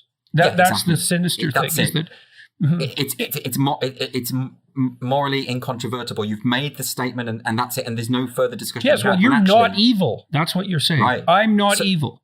So I think with So the reason with Titania, I wanted her to be obsessed with this language, and why I read so much of this stuff so that I knew the way that they speak, is because I thought the best way to expose the inherent contradictions of that position, and the thoughtlessness, moreover, the thoughtlessness of that position, is to embody it in a character. Right. So you were playing a dramatic game, essentially, which is a form of thought. In doing so, I've actually come to understand the people I'm satirizing a whole lot more. And look, let's face it, every now and then they'll hit on a point that is actually right. And even when I read White Fragility by Robin DiAngelo, which I think is a terrible book and is so flawed throughout, every now and then she'll hit on something and you think for a moment, oh, there's something in that. And then she'll undercut it by saying, well, everyone's a racist and all the rest of it, and it just goes back to being absurd. But, and that book in of itself is a very good example of this, setting up a reality that cannot be penetrated, because she will say that any kind of critical questioning of her position is evidence of the very pervasiveness of white supremacy that she's identified. So you can't win, because even engaging in a discussion is proof of your malevolence, according to her theory. It's absolutely hopeless. But I thought because the movement is so riven with contradiction, actually the more effective way of tackling it isn't through dialogue. Firstly, because the people I'm talking about are impervious to reason. They mistrust dialogue. They see debate as a form of violence. So you're never going to get through to them that way. Yeah, and that's actually an explicit part of the theory. It really is. So then in creating a satirical character... Right, it's not that they're anti-free speech. There's no such thing as free speech in that theoretical framework. No, it's a misapprehension all the way down to the bottom. Which is why I get so frustrated. I've often been in debates where I've tried to invite these very people to participate in the debate, to hear them out. And they would say that to even appear would be to dignify the position. So it's an absolute nightmare. And it also protects themselves from potential criticism, which is, of course, the whole point.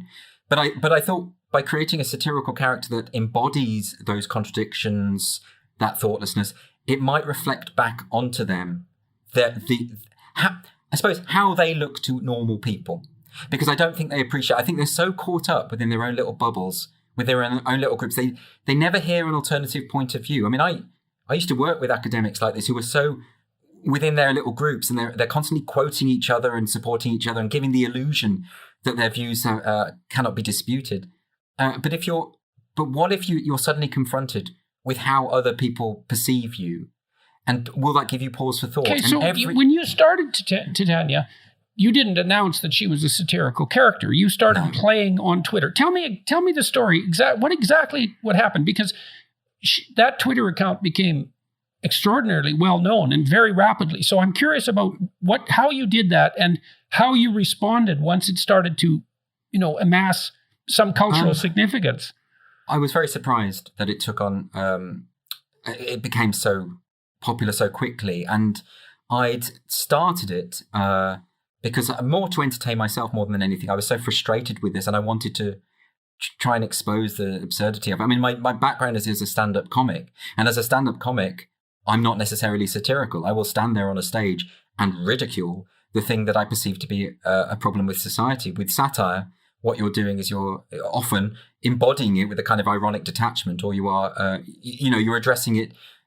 You're always going after what you perceive to be the vices and follies of society, and I thought that was a good way of doing it. And right, also so you had to stay on a kind of edge. You had to be believable enough as the character, right, so that you could pass, but you had to push it just past the point of what? Of rationality or believability? It's a funny edge.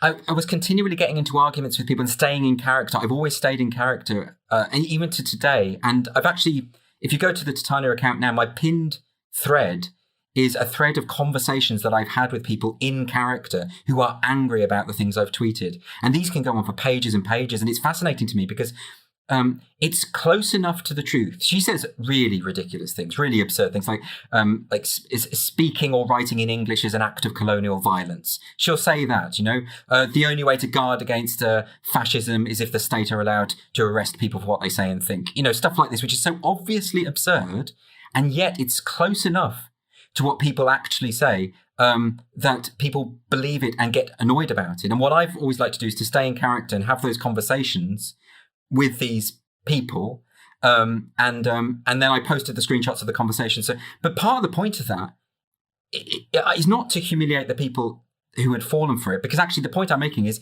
I understand why they would fall for it, because it's so close to what people actually say.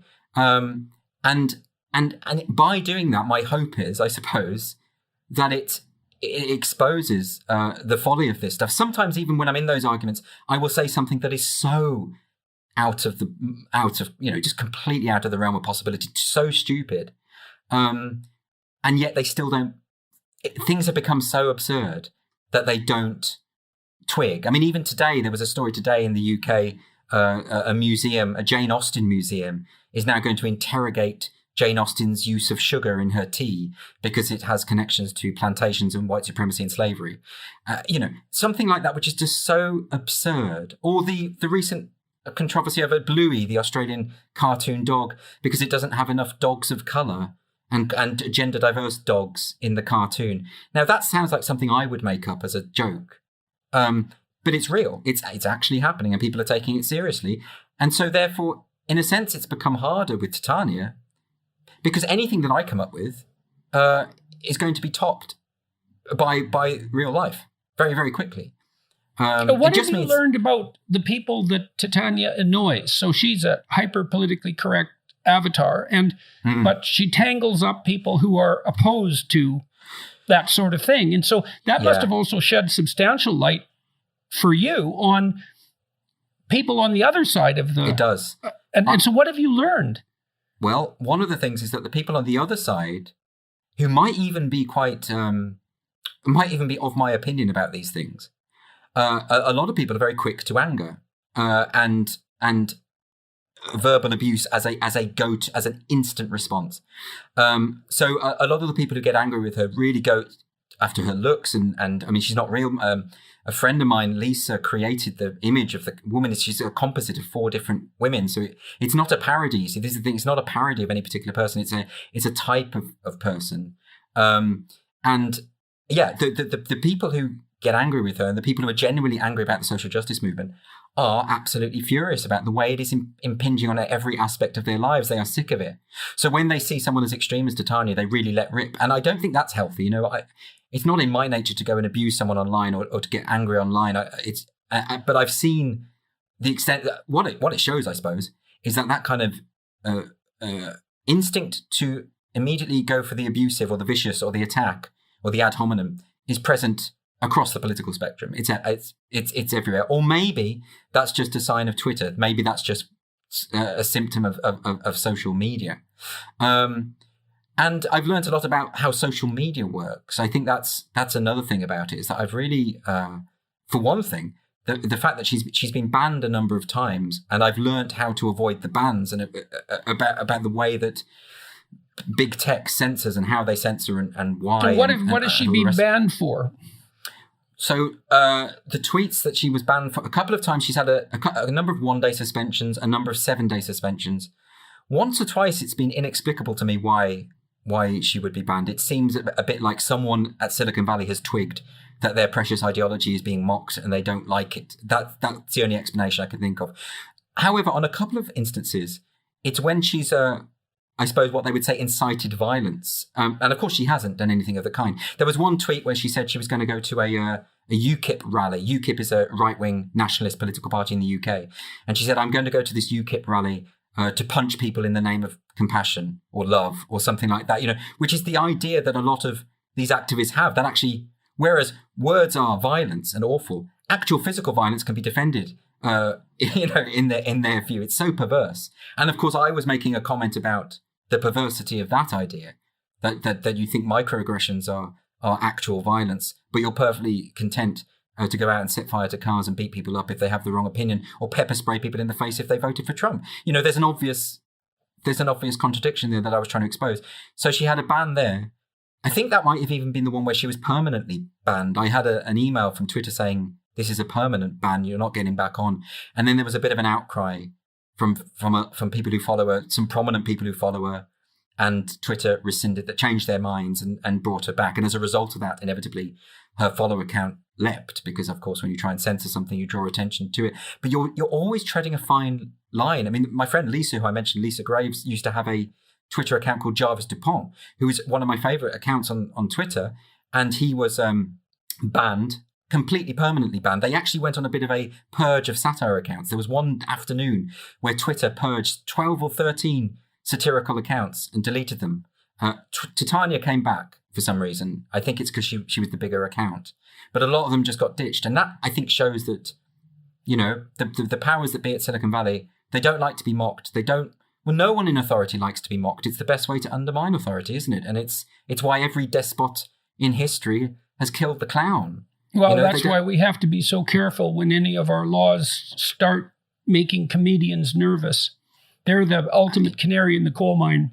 And I'm even more so than artists, I think. The artists are next, probably, but... Absolutely. I mean, you'll know in Canada, Mike Ward was fined, I think, $42,000 by the Quebec Human Rights Commission for a joke that he told. And by the way, this is not and Montreal, of course, has one of the world's great comedy festivals, and some of that humor. I've been to the comedy festival a couple of times, and at midnight you can go and hear particularly outrageous comedy, which I actually think it was in one of those where he said what he got fined for. And I don't even know the context because he said it in French, for one thing, so I didn't fully understand. But I read the transcript and I spoke to him about it. And what was interesting is that he's not some open mic act who hasn't been on the. He's an established, famous, successful comedian who was fined for a joke that, if you actually break it down and analyze it, there's nothing remotely offensive about it. You know, I mean, it's perfectly possible. I don't think comedy can exist without the potential to cause offense. And what worries me, neither can truth. Right, quite. And comedy is almost always truth. Almost always. That comedian says something funny and it's true in a way that people didn't expect, and they know it. It's also that thing of teasing the boundaries of tolerance, of almost having that kind of cathartic effect. The way that the ancient Greeks would watch a tragedy and hear about the dismemberment and all sorts of vile things to philosophically to purge themselves of that evil that lay within. In a sense, when you hear a comedian say something utterly outrageous, it can have that effect on you, and you laugh in spite of yourself, and then you laugh again because you are saying to yourself, why did I laugh at that? I shouldn't have done that. So you're almost laughing at your own response as well. It has a double effect. And we are really losing that. I mean, I don't know how it is in Canada, but in the UK, a lot of this kind of mistrust of comedy and mistrust of jokes, and the idea that certain jokes normalize hatred, is coming from the comedians themselves. And a lot of comedians take it on themselves to police other comedians' material, and they get very angry when people broach certain subjects.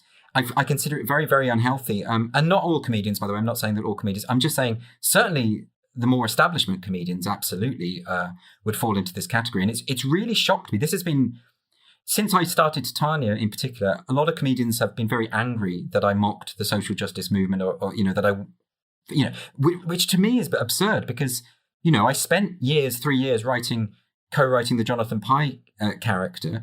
And because that predominantly mocked Trump and the right and conservatives, and those were the targets, that was okay. So I never got this kind of venom about that. But as soon as I was mocking social justice ideology, which I perceive to be an extremely powerful ideology, I don't think I'm punching down. I think I'm punching up at these people who have captured these institutions and are ruthless, by the way, absolutely ruthless, and bullying. I think the social justice movement utterly legitimizes bullying, and I don't like bullies, and I like to stand up to bullies, and that Titania is my attempt to stand up against the bullies. But what they will do is misrepresent my intentions, and will say, oh no, you just want to have a go at gay people or whatever, or have a go at minority groups. And I've been very shocked by that, because that kind of response has even come from comedians. And my view is that if you've got half a brain, that's not what I'm doing. You absolutely have to know that that's not what I'm doing. And yet, well, maybe they do know. Maybe this is a willful misinterpretation as a means to attack me because I've mocked the ideology I'm not meant to mock. But I tell you what, whenever there are consequences for mocking someone, then I think that's the person you ought to be mocking, right? I think that's a sign. Mm-hmm, mm-hmm, mm-hmm. What effect has producing Titania had on your life? And And if you could go back and decide whether you were going to do it again, would you? I mean, it must be shocking. Yeah. I would think it's shocking to have seen what happened, to be at the center of what happened when you created that character. But I'd like to know. Well, for one thing, I didn't expect the reaction that I got. Also, you've got to remember that for a long time, I was anonymous, because part of the effect of the character was that people thought she was real. That was so sort of integral to it. And then I was outed by a newspaper over here the week that her first book came out. And that, although that was very good for the book because it generated a lot of publicity, because then the story became that I was the person behind the character. In effect, it had an enervating impact on the character, because now what happens, people know it's me behind the character. However, what I will say is, even to this day, there's always some people who fall for it. Whenever I tweet something, there's always some people who fall for it. So it has that. So there's that. But then there's the impact on my personal life. Well, I would do it again because I feel very passionately that the movement that I'm mocking, the ideology that I'm mocking, is a dangerous one. And I feel very passionately that it is divisive and damaging to society, as damaging as any ideology can be. I think it has the potential to go to those lengths. And so that I think I would almost be in dereliction if I didn't mock it. It would be. I tell you what it would be. It would be an act of self-censorship if I didn't go after these targets. And that's, by the way, how most comedians, I mean, a lot of comedians think this stuff is ridiculous. They won't go near it because they know that if they do, they won't get on the BBC and they won't get booked by certain clubs. So they just leave it well alone. But I think I couldn't do, I just, that's not in my nature. So I don't regret that. The fact that so many friends of mine, former friends on the comedy circuit, no longer talk to me, that's something which I suppose I could say is unfortunate. On the other hand... How many times has that happened to you? How many friends do you think you've lost? It's in double figures. It's certainly in double figures. And I think... and it's not just Titania. It's also partly, I suppose, my politics. It's also... it's effectively being honest about what I think. And saying opinions that might not be the establishment or fashionable opinions. And it gets people very angry. I mean, one particular incident I can think of is when I met for a drink with two friends, very old friends of mine, a married couple. And he started screaming at me in the pub. I won't swear on your podcast, but calling me an effing Nazi, and then another word, which I probably shouldn't say at this point. But I thought he was joking at first. And we had this conversation, and it was true. He'd completely bought into this fantasy of who I was, and there was no going back from that. And I know it was fueled by alcohol, but no apology was forthcoming, or no it's, and then every now and then there'll be, I mean, it happened to me a couple of months ago where a comedian I've known for many, many years from the circuit suddenly sent me this abusive message online on Twitter and started attacking me and saying he said I was funded by dark foreign powers or something utterly absurd, and I thought, well, okay, so this is now my reputation. That is what you'd say if you were funded by dark foreign powers. Well, this is the problem. Like I said, I've said it before. Like if I am getting all this dark money, it must be very dark because I haven't seen any of it. It's not, that'd be great, fine, but I'm not. And this idea that I'm this sort of, it's that going right back to what you said at the start, like that I'm defending free speech because because I'm an evil person who wants to say evil things, and so there's all of that, or that I'm mocking minority groups through Titania, which is absolutely not what I'm doing. It's the opposite. I'm mocking those very affluent and powerful people who very patronizingly assume that they know what's best for minorities. It's the opposite of what people say it is. But these kind of experiences, on the one hand, I think it's a bit sad, isn't it? Because there are people now, I've had to go through my phone and delete lots of numbers because I know we'll never talk again. But on the other hand, were they my friends to begin with? I'm not so sure. If they can suddenly become so bigoted, and that is the word. It's an indication of how profound the divide has started to become in our culture, right? 20 years ago, I never lost any friends because of my hypothetical political opinions, but what things have changed. You must have lost.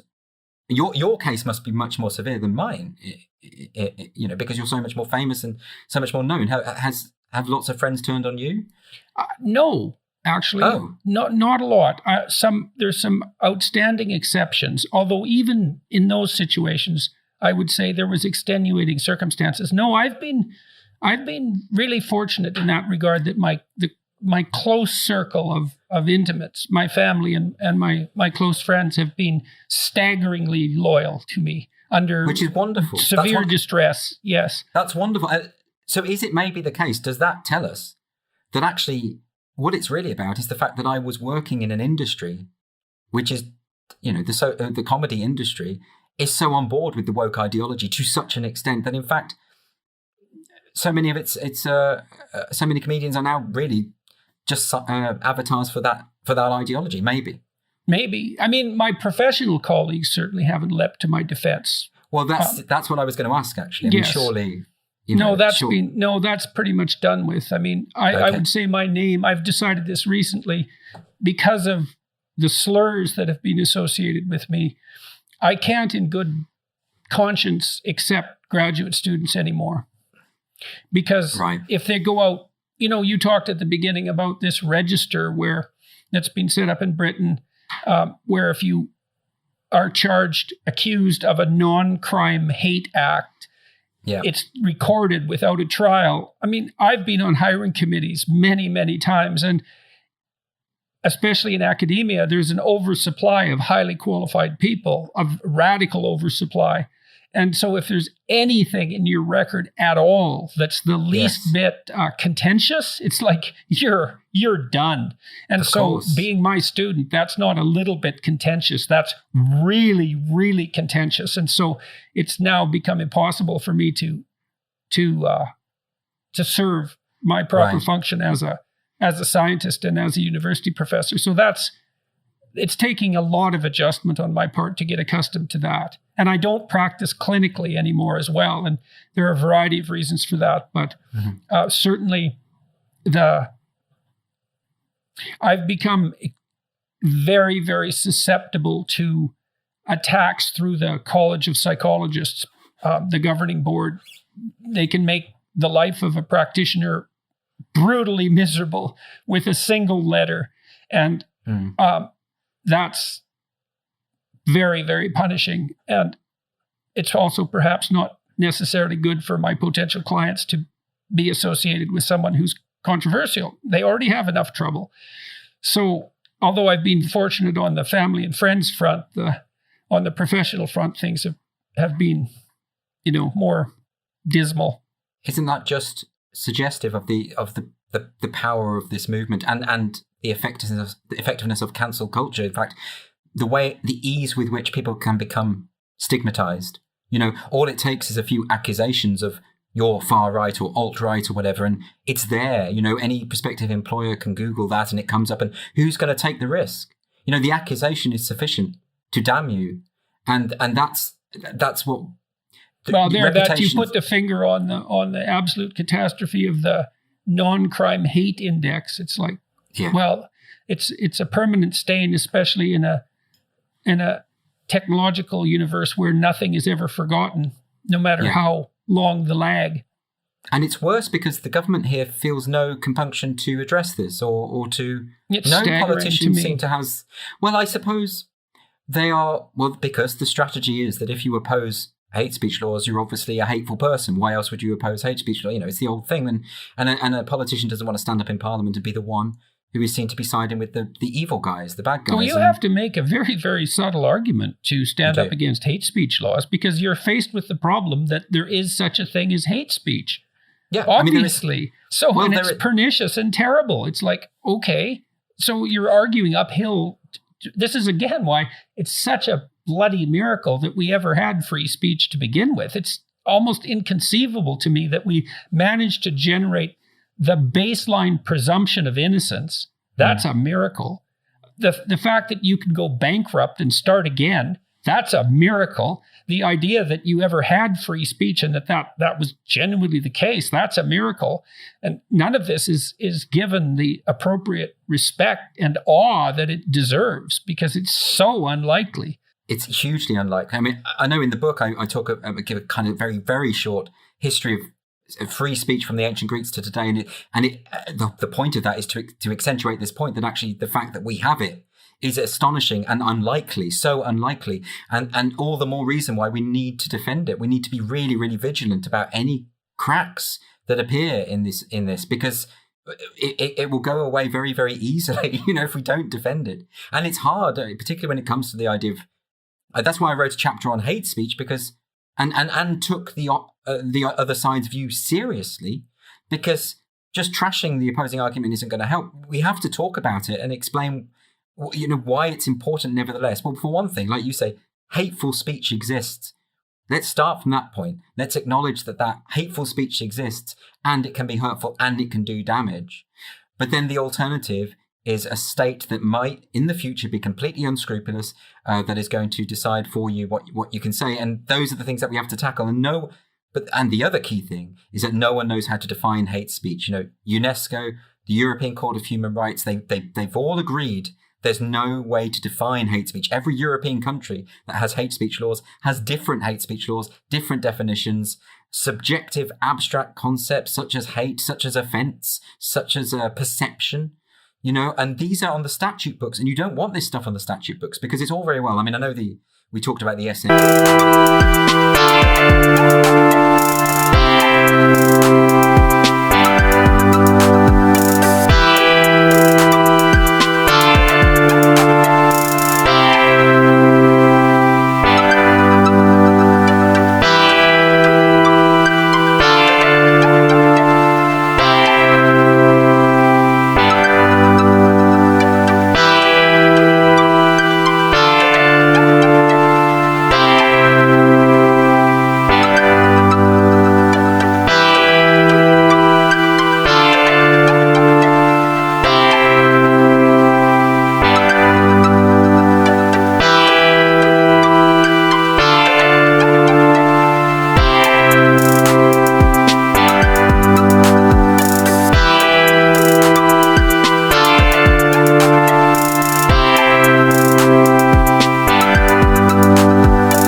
Bill, the defense I'm always running into is people are saying, yes, okay, technically someone could be arrested and imprisoned for saying an offensive joke, technically, yes, but no one in their right mind, no jury, no judge is going to, we've got common sense, it's okay. Well, that's so myopic. I mean, because you don't know who's going to be in charge in 10 years' time. You don't know who that judge is going to be. How can you possibly just... You can be certain that someone will be in charge that doesn't approve of you and that you don't approve of. That will certainly happen. You don't want vague wording on the statute books. It's going to be exploited at some point, even if it's not today. There's absolutely no way that you can guarantee it against the future abuses of that. And it is, as you say, it's a certainty. So I think it's actually one of the most important arguments that we should make, and that we need to do. Free speech needs to be defended in every successive generation. It's not something that you know this, you get it and then it's there forever. No, that's not true. There's something about human nature. There's something about people in power. There's something about the way that we are that it will collapse. It's an edifice that is not secure at any given time. But it's hard. It's that thing of being smeared. The risk is you're going to be smeared. You're going to be associated with the worst possible kinds of people because, of course, it's only really controversial speech that ever requires protection. And people are going to say, well, then you must support what these awful people are saying. And it's hard to make the case, but it's a case that nonetheless has to be made. And particularly by politicians. I've been incredibly disappointed by the way in which politicians in this country have not made any kind of effort to if anything, as from what I can see, there are moves even in the English Parliament to push through further hate speech laws. We should be repealing them, not pushing for them. But no one wants to have the argument. No one wants to be tainted. Yeah, well, they get identified one by one and taken out. That's what happens. Well, you get put on a list. This is it. The identitarian left, if that's what we're going to call them. I don't know what to call them. That's the problem. Is they're very clever about evading even a label. But they like making their lists. They like observing and saying, you are problematic. You have sinned, and now they have an electronic trail These are the people that absolutely love going through all of your old tweets and messages and anything they can find. And of course, the point about that is you can do that to anyone. There is no one alive who, if you had complete unfettered access to everything they've ever written online or in their emails or text messages, that you couldn't construct a case to damn someone if you really wanted to. That's actually one of the things that's more or less saved me.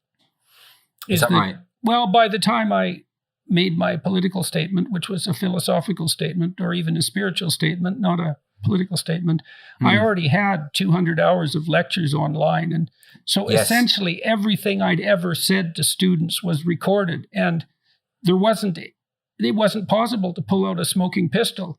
So this was very smart. And also, I mean, but this is why it's also astonishing. I find it unendingly astonishing the way you are mischaracterized because it's all there. Everything you think is out in the open. You've been very, very, very clear and explicit about your point of view.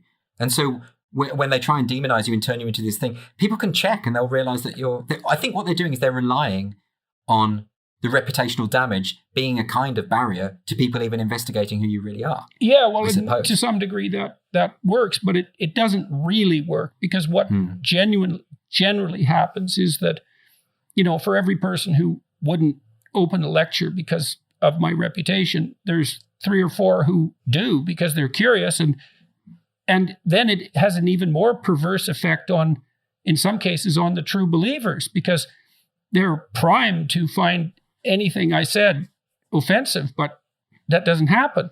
Or maybe they even find it useful, and then that's not good at all. It's like, well, he's Isn't demonized. that interesting when you meet the people, when you get into conversation with the people and you can see that you're not what they thought you were, and they don't know quite what to do with that, and that to me is why, another reason why we need more speech, not less. We need to have the conversation so that people can be disabused of the fantasies that they've been wallowing in, but I do very much enjoy that when people expect one thing and then they actually speak to me and they don't see that there's no evidence of it because it doesn't exist. Yeah, well, it's interesting to watch that unfold in the public domain too. I mentioned those 2 interviews, the Channel 4 interview that's been viral and the interview by Helen Lewis at GQ, and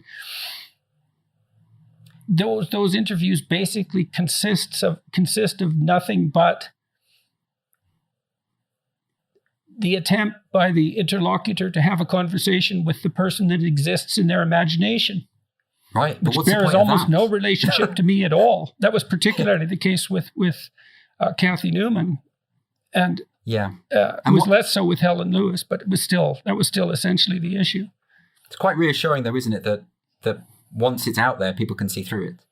It's very reassuring. And what saved me, and this has given me an endless supply of hope, I would say, is that all I've ever had to do is just show everything. It's like, here's the situation, no edits. Like, this is what happened, and every time so far, I haven't been fatally damaged. I mean, one of the things I've learned most, I think, since Titania kicked off and it became a known thing, is I've learnt simply never to trust the perception of someone as constructed in the media or online, or it's never the same person. I've ended up meeting. Coming from the background I did, most of my friends were always on the left. I didn't really know conservative people, and now I have a lot of friends who are conservatives, and they're just not this villain that they were made out to be. And even some famous conservatives who people have said they're absolute monsters, they're evil, they want to eat babies, basically, or the equivalent, and you get to know them and you realize, oh my goodness, the perception is so far removed from the reality that even I once had bought into it myself, because everyone's telling me this. The same thing is. I've certainly had that experience repeatedly. I never trust it now. I like, whenever I hear the way people talk about people online, I never trust it unless I know someone personally.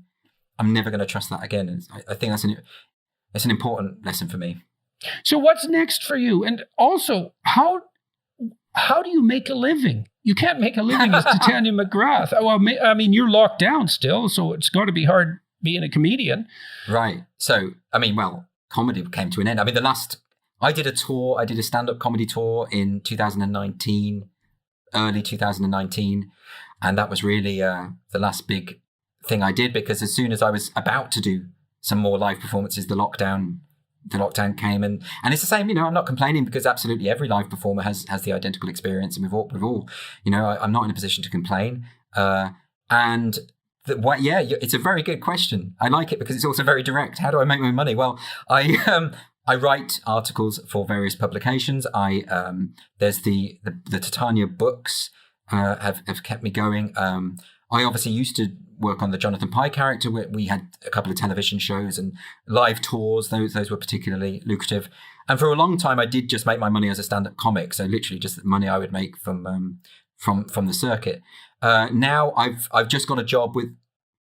Well, it's I gave up being a full-time teacher for this, and I was on a regular wage. It was a good salary, and I left it at great risk, because I don't come from a wealthy family. I don't have the means to support myself without this kind of stuff. So I actually went part-time first and was on the stand-up circuit.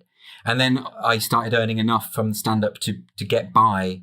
And so I went full-time stand-up. But I was genuinely struggling financially for a long time. And then Jonathan Pye happened, which was very successful.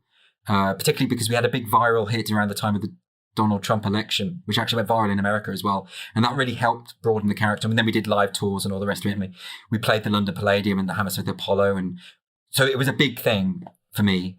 And then Titania happened, and the book did very well, and the second book did well. And how many copies do you don't have to tell me, obviously, but how many? I don't know. Actually, the truth is I don't know. I that's something I should ask at some point. It's the sort of thing I don't look into. I got a royalty check the other day, and I thought I thought it was done, and actually this was quite a lot of money. And I thought, well, okay, that's good. This is something that can keep me going. But I've also just got a new job as a broadcaster on a new channel called GB News in the UK, and that will be a pretty full-time, full-on presenter job. So I will. But what's good about that job is, I think we have a real problem with the news media in this country, is that we don't have enough diversity of thought and the conversations that we ought to be having. This gives me an opportunity to do that. So it's very much related to the work I've been doing. But in addition, I'm going to continue with my comedy work and Titania. We're doing some live shows with Titania, played by an actress. We did that just before the lockdown. We had to postpone the tour. Now we're going to do another one.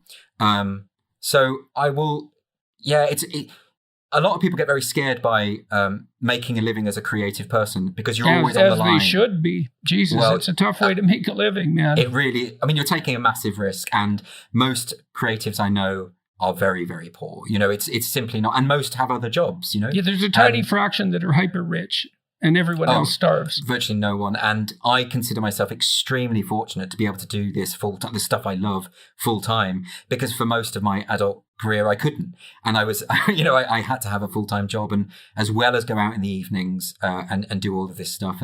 And so it's a real, you have to really commit, and you also have to be aware in the back of your mind of the likelihood of failure. That's the other thing that you have to be fully aware of.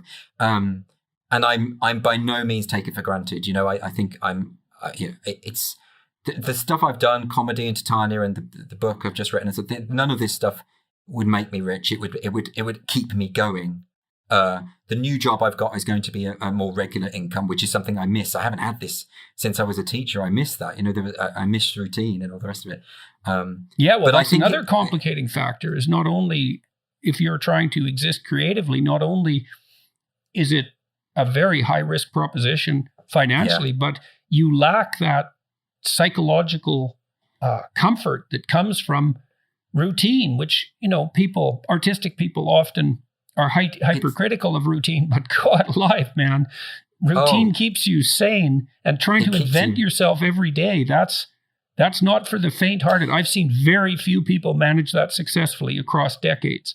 No, absolutely. And I think particularly in comedy, because you have to work for about 3 or 4 years on the circuit without getting paid anything. In fact, you're losing money because you're paying for your travel expenses, and then you get somewhere and you don't get paid for it. And this is why you'll find a lot of comedians, particularly in the UK, are from from quite wealthy backgrounds or privately educated because they have rich parents who can help them out, put them up in a flat, and they don't have to work during the day, and they escalate much quicker through the ranks. But if you come from my sort of background, you can't do that. You have to have the job, and then and you have to. It's like having two jobs, and so you have to really care about it. I mean, my advice is always that I do believe, although it comes with that insecurity, if it is a vocation for you, you have to do. I mean, for me, I couldn't have done anything else. It is a genuine vocation for me. Even if I were making no money whatsoever out of comedy or writing or the rest, I would still be doing it because I would feel unfulfilled if I were not doing it. I think there's something also quite, I mean, I take your point about the practicalities of living and the business of living, but my God, I think depriving yourself of your vocation can be so soul destroying. I think. No, it is. Well, I've spent a lot of time studying creativity scientifically, and the first thing that's useful to note is that creativity is not common. I mean, everyone isn't creative. That's wrong.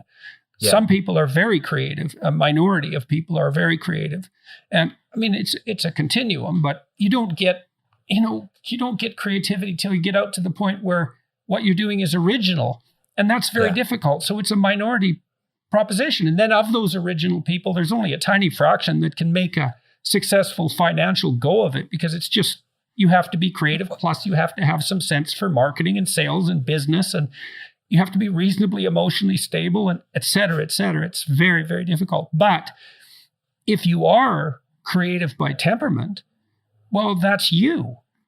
To not do that is to not be you. It's like asking an extroverted person not to be around people, or an agreeable person not to engage in intimate relationships, or a conscientious person not to be driven by duty. It's like, that's what you're like. And so, you're stuck with it. It's a double-edged sword, creativity. It's vital, it's entrancing, it's necessary, it's transformative, it's disruptive, but it's a high-risk, high-return game. And the probability of failure is overwhelmingly high. Even if you're an entrepreneur and more practically oriented in your creativity, the probability that you'll make money from your innovation or your invention rather than other people is very, very low. But you need to find a way. I mean, it's also very difficult if you're a creative person to a lot of creative people don't think in practical terms. They don't think in terms of money, actually. They're hopeless. A lot of them I know are hopeless in this stuff. No, they also tend to be casually contemptuous of that and to regard it as practical concerns as selling out. It's like, you should be bloody happy if you have the opportunity to sell out.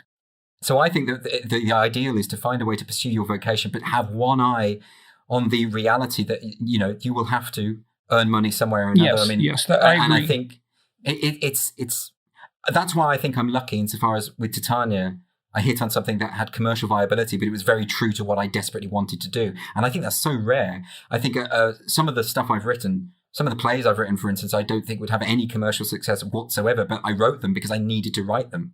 And some of them didn't even get on. And maybe one day they will, and that would be great. But what if you just think what you have to accomplish, though, right? You have to have your creative endeavor aligned with market demand at exactly that time. Right. It's impossible. It's very, very unlikely. Actually, that's why I always say don't attempt to anticipate the zeitgeist, because you won't.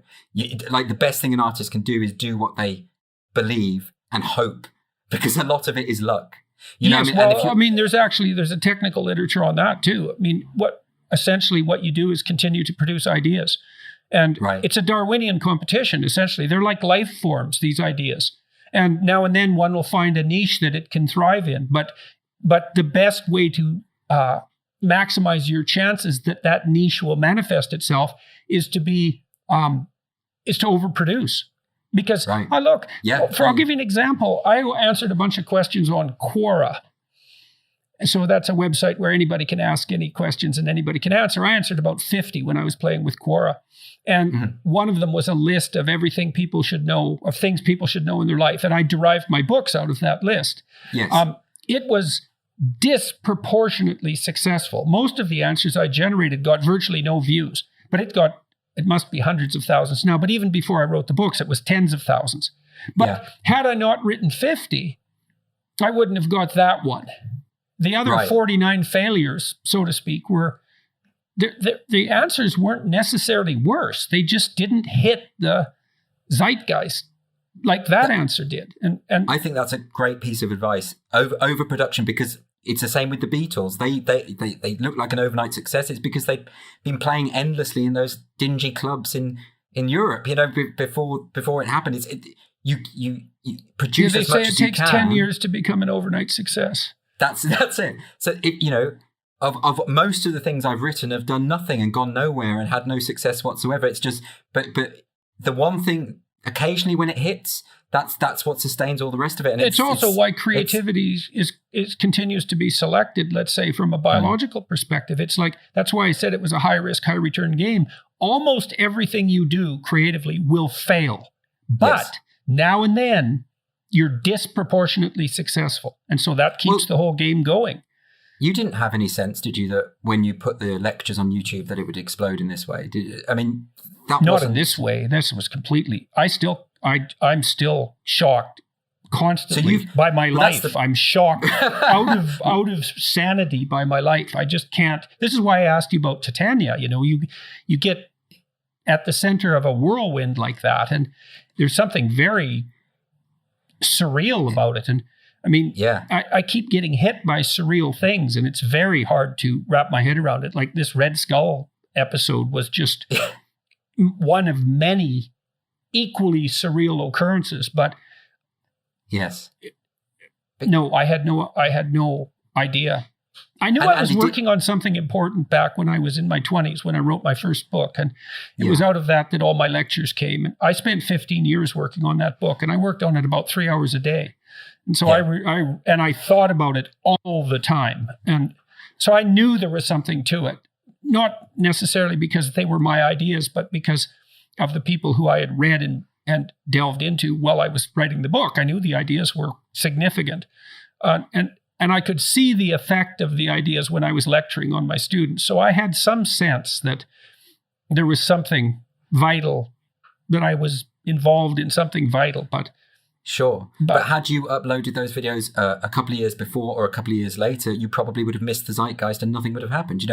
I mean, it doesn't matter. I always think with any kind of creative endeavor or intellectual endeavor, it doesn't matter how good you are in a sense. It has to be good and the timing has to be right. And like you say, if you just keep, I think persistence is it. If you just keep doing it, not only does your craft get better and you are, if it does hit, you're in a position to be able to handle it. There's no doubt. Look, if you okay, so in scientific literature, the hallmark of impact is citations. And so if your work is cited, it means that someone who's written another scientific article makes reference to something you wrote.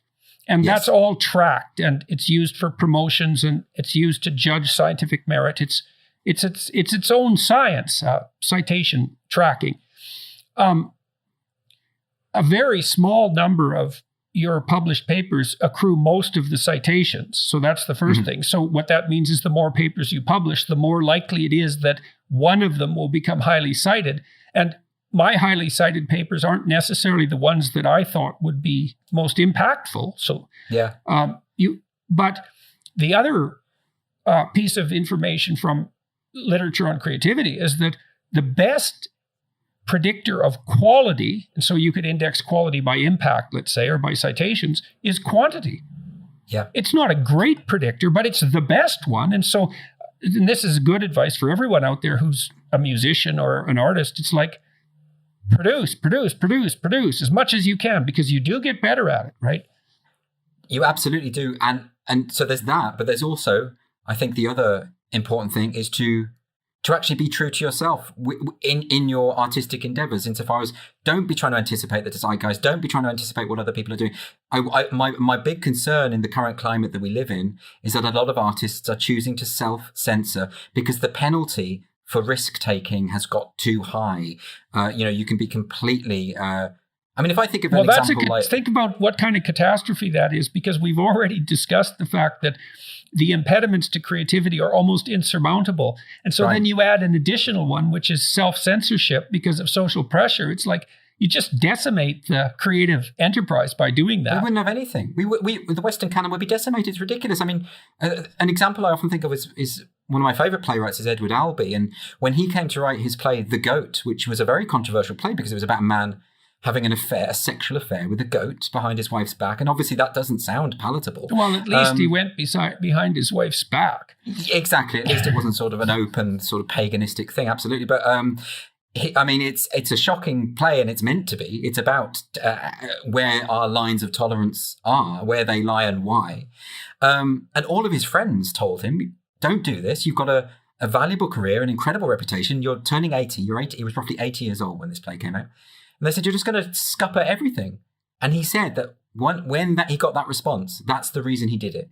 He went out there and he put the play on, and it turned out to be a huge success. It won, I think, the Tony Award for Best Play. It was critically and commercially successful. It was absolutely massive. So it just goes to show, I think, to an extent, I mean, I'm not saying disregard feedback from other creative people or people who have suggestions. But what I am saying is, if you're true to your muse, whatever that is, the rewards will come, actually, or they are more likely to come. Okay, so that brings us back to free speech, too, because, the problem with laws that abridge free speech is they abridge creative endeavor. And that's a terrible thing, because it's the source of endless renewal.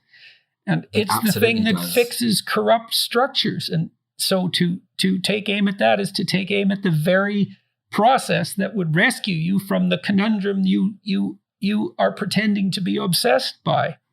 I mean, has there been any innovation, not just in artistic terms, but in scientific terms, without the risk of offense, without, I mentioned the example of Galileo in the book, because, he caused a great deal of offense by. Oh, hell, Darwin offended himself so badly that he was sick. He was sick for like a decade because of the implications of what he'd thought up, which were thoroughly offensive to himself. As they would be in with his belief system at the time, but that's we can see in hindsight what we would have lost if people weren't willing to risk offending others. In fact, even what you said to Kathy Newman in that interview about you're risking being offensive by disagreeing with me now in this way, like it's important to risk offending people. It's because otherwise you just end up in this kind of this hive mind, and for the arts, it becomes utterly stultified. It becomes so boring when everything is predictable and everything is in line with a viewpoint, and no one wants to. The art is the best way that we interrogate the complexities of humanity. I love what the filmmaker Lars von Trier, he said in an interview once that sometimes when he's making a film, he will take an indefensible moral position and attempt to defend it through the film, which I think is such a fascinating idea. Dostoevsky did that all the time in his great novels, and so brilliant. I mean, that's what made Dostoevsky so staggeringly brilliant, was he would take positions that he despised with all his soul and make the people putting those beliefs forward the strongest characters in the book. I mean, he was so brave. It's the best thing to do. I wrote a play once where it was a one-man play where I completely tried to embody the kind of person I despise. It was someone who relished watching acts of violence, and he would take scour the internet for clips of real life violence. And it's something I can. Whenever I've had that, whenever someone's tried to show me a beheading or something, I know I never want to see that kind of thing. I know I never want that in my head. And so I wanted to write a character who relished it, but from a position, from a non-judgmental position. I've never put that play on. I've written it, it's done. But the act of doing it was so incredibly liberating and interesting. And the idea that you can, you keep hearing this all the time, whenever a new film or a play comes out or a book, is this sending the right message? David Lynch's last series, the latest Twin Peaks series, was criticised. I read a review saying, well, there's violence against women in this, and he needs to be called out for this. Well, representing violence against women isn't an endorsement of violence against women. Maybe that's what the character does, and maybe we're supposed to hate him for it or whatever. Or if you read an autobiography of a complete reprobate, there can be something really interesting about that. And imagine all of this gone, all of this potential. But that is the end point of that's why I believe that this current social justice ideology is anti-art.